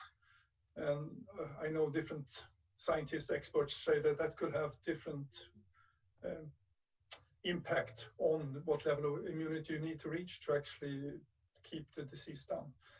So yes, we probably have some kind of a level of immunity in Sweden. Impacts on how fast the disease is spreading. It's definitely not stopping the disease at this stage, and immunity that's acquired through normal spread of infection never really stops the disease. It just slows it down. So it remains a kind of a it varies a lot between, yeah. It varies a lot between different parts of the country, and it even varies a lot between different parts of Stockholm. So it remains a kind of a foggy concept, the notion of herd immunity. Yeah, for COVID-19. For other diseases, it's a very clear concept. For COVID-19, it's still, I think, a foggy concept, and how important it is and how it will work over time. It's going to be, I think, a challenge to understand that in the future, especially when we get the vaccine, when the concept of herd immunity becomes a lot more important, to try to understand what level of coverage between the population we can feel reasonably safe that we will not have any big outbreaks anymore. Yeah, we'll definitely come to the vaccine question in a little bit. But I want to talk about the death rate in Sweden, which is among the highest in Europe. I believe the second highest. Have the numbers here. The worst performers in Europe, France, followed by Sweden, Italy, and the UK. And the best performers, Iceland, Greece, Norway, and Finland. Nordic countries would have several built-in advantages in this pandemic. Many one-person households, many people who already work from home, world-class healthcare systems, maybe less intergenerational families we would see maybe in Southern Europe. So why is Sweden among the worst performers in Europe when it comes to the death rate? I think that's something we need to look a lot more into in the long term, because I mean there's a lot of things that influences the death rates. Some of them you have mentioned, but there is also a lot of other things that influences the death rates. The death rates in Sweden have been very much focused in our nursery homes or long-term care facilities. And of course, if you get them into those ones, you do get a high death rate, and your health system cannot stop that, because those people in those age groups with those kind of background diseases, to influence the outcome of the disease in those groups are very, very difficult for even a very, very good healthcare system. Our healthcare system, for the people who have actually been treated in the healthcare system, have been performing very well, with just as good survival rates as any other countries. So why this happened in Sweden, the same as it happened in the UK, the Netherlands, Belgium, France, and did not happen in the same way in Finland and Norway, we don't really know. Of course, the spread of the disease has a certain role. On the other hand, we see the same problem with nursing homes in many countries who have had strict lockdowns.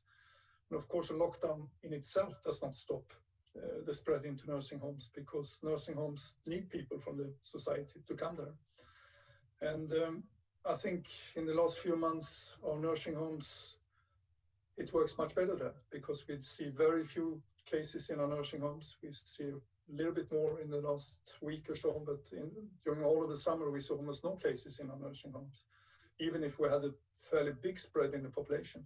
So it is possible to take to nursing homes in the Swedish system, but it takes quite a lot more effort than I think anybody realized from the beginning.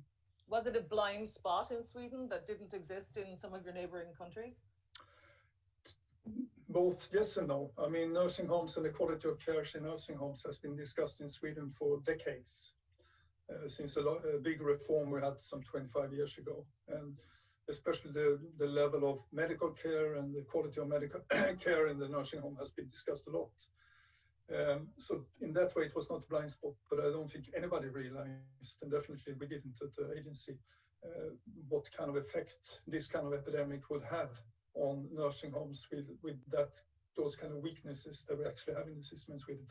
And this will definitely be something that we'll discuss a lot into the future, and I'm sure there's going to be a big change the way we run our nursing homes in the future. Yeah, what about testing? We've seen Asian countries that have managed to avoid lockdowns rely on mass testing to isolate cases and stop contagion. How is that going in Sweden?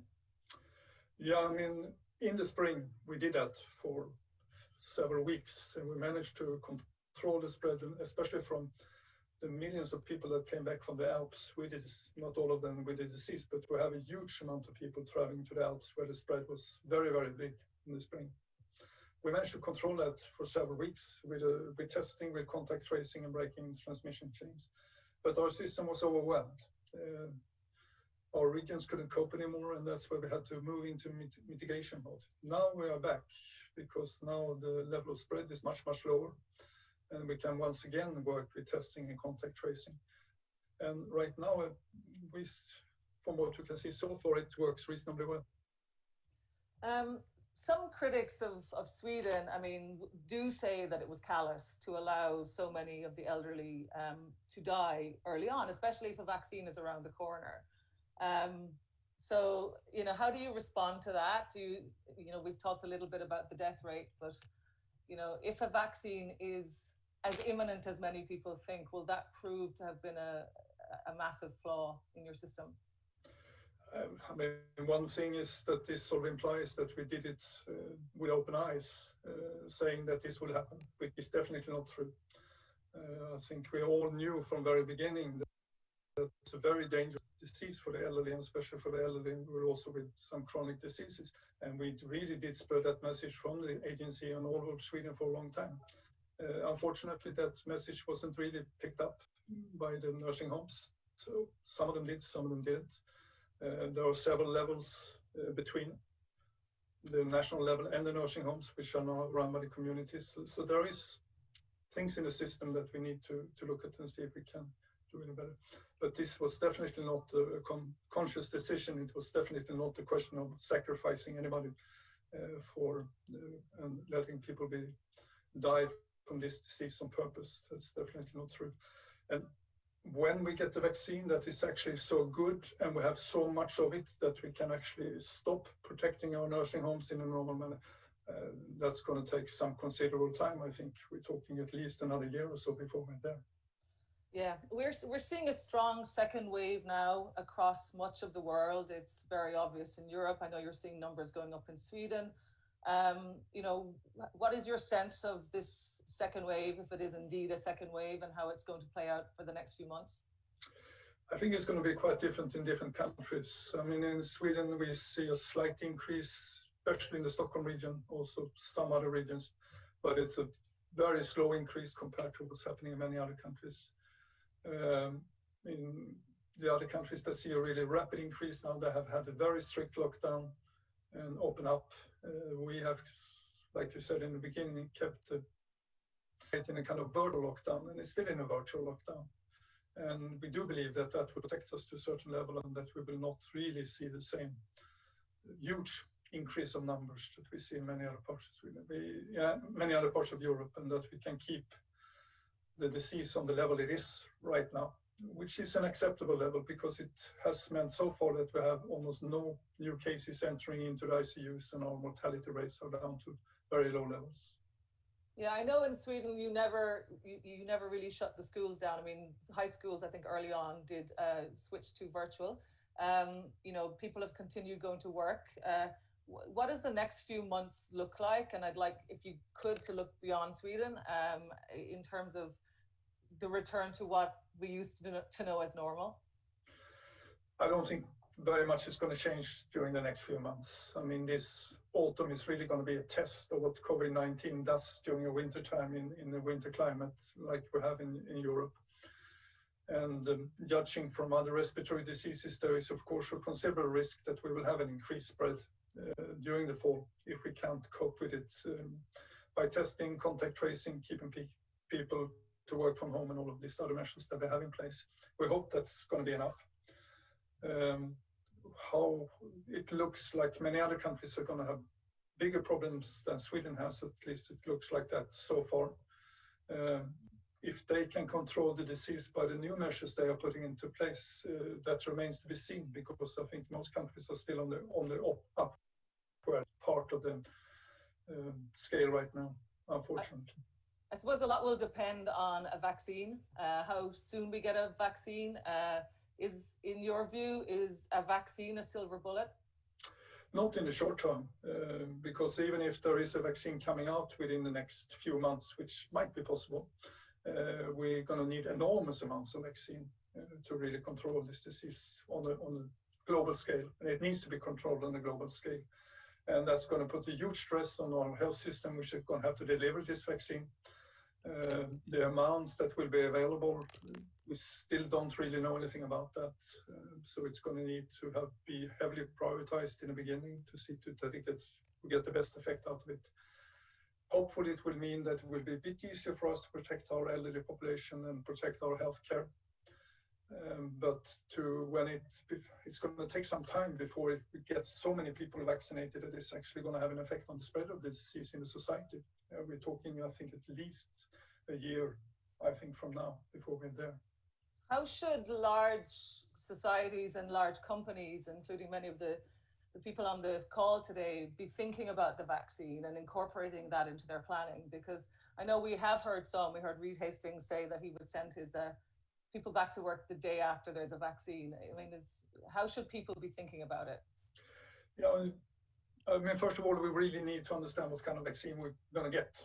What is the protective level? What can you expect as protection from it? I think companies are going to have to deal with it. The priorities will be to protect the elderly population and protect the healthcare, and the availability for big companies is going to come, at least in Sweden, further down the line when we have vaccinated those groups of our society. But it will all come back to how good is the vaccine and what kind of group of people are you going to use it on. Yeah, we've seen in the second wave a lot around the world, actually, younger people coming in for a lot of flack for apparently being careless in respecting restrictions or in congregating with each other. How is that playing out in Sweden? And also, I'd like to talk a little bit about the schools, because there's a bit of overlap there too, where schools have become a bit of a battleground. No, we see the same thing in Sweden, that the increase we have in Sweden, even if it's not as drastic as it is in many countries, has also been very much in the group 20 to 29.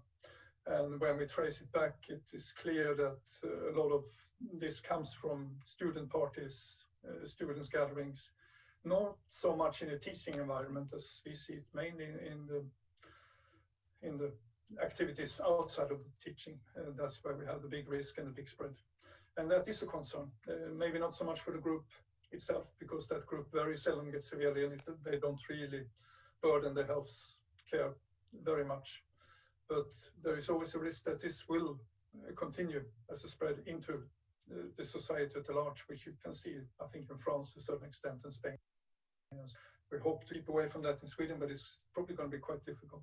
So it is a concern. And I mean, we know that this group is very difficult to reach in many ways, to try to convince them of changing their behaviors and so on.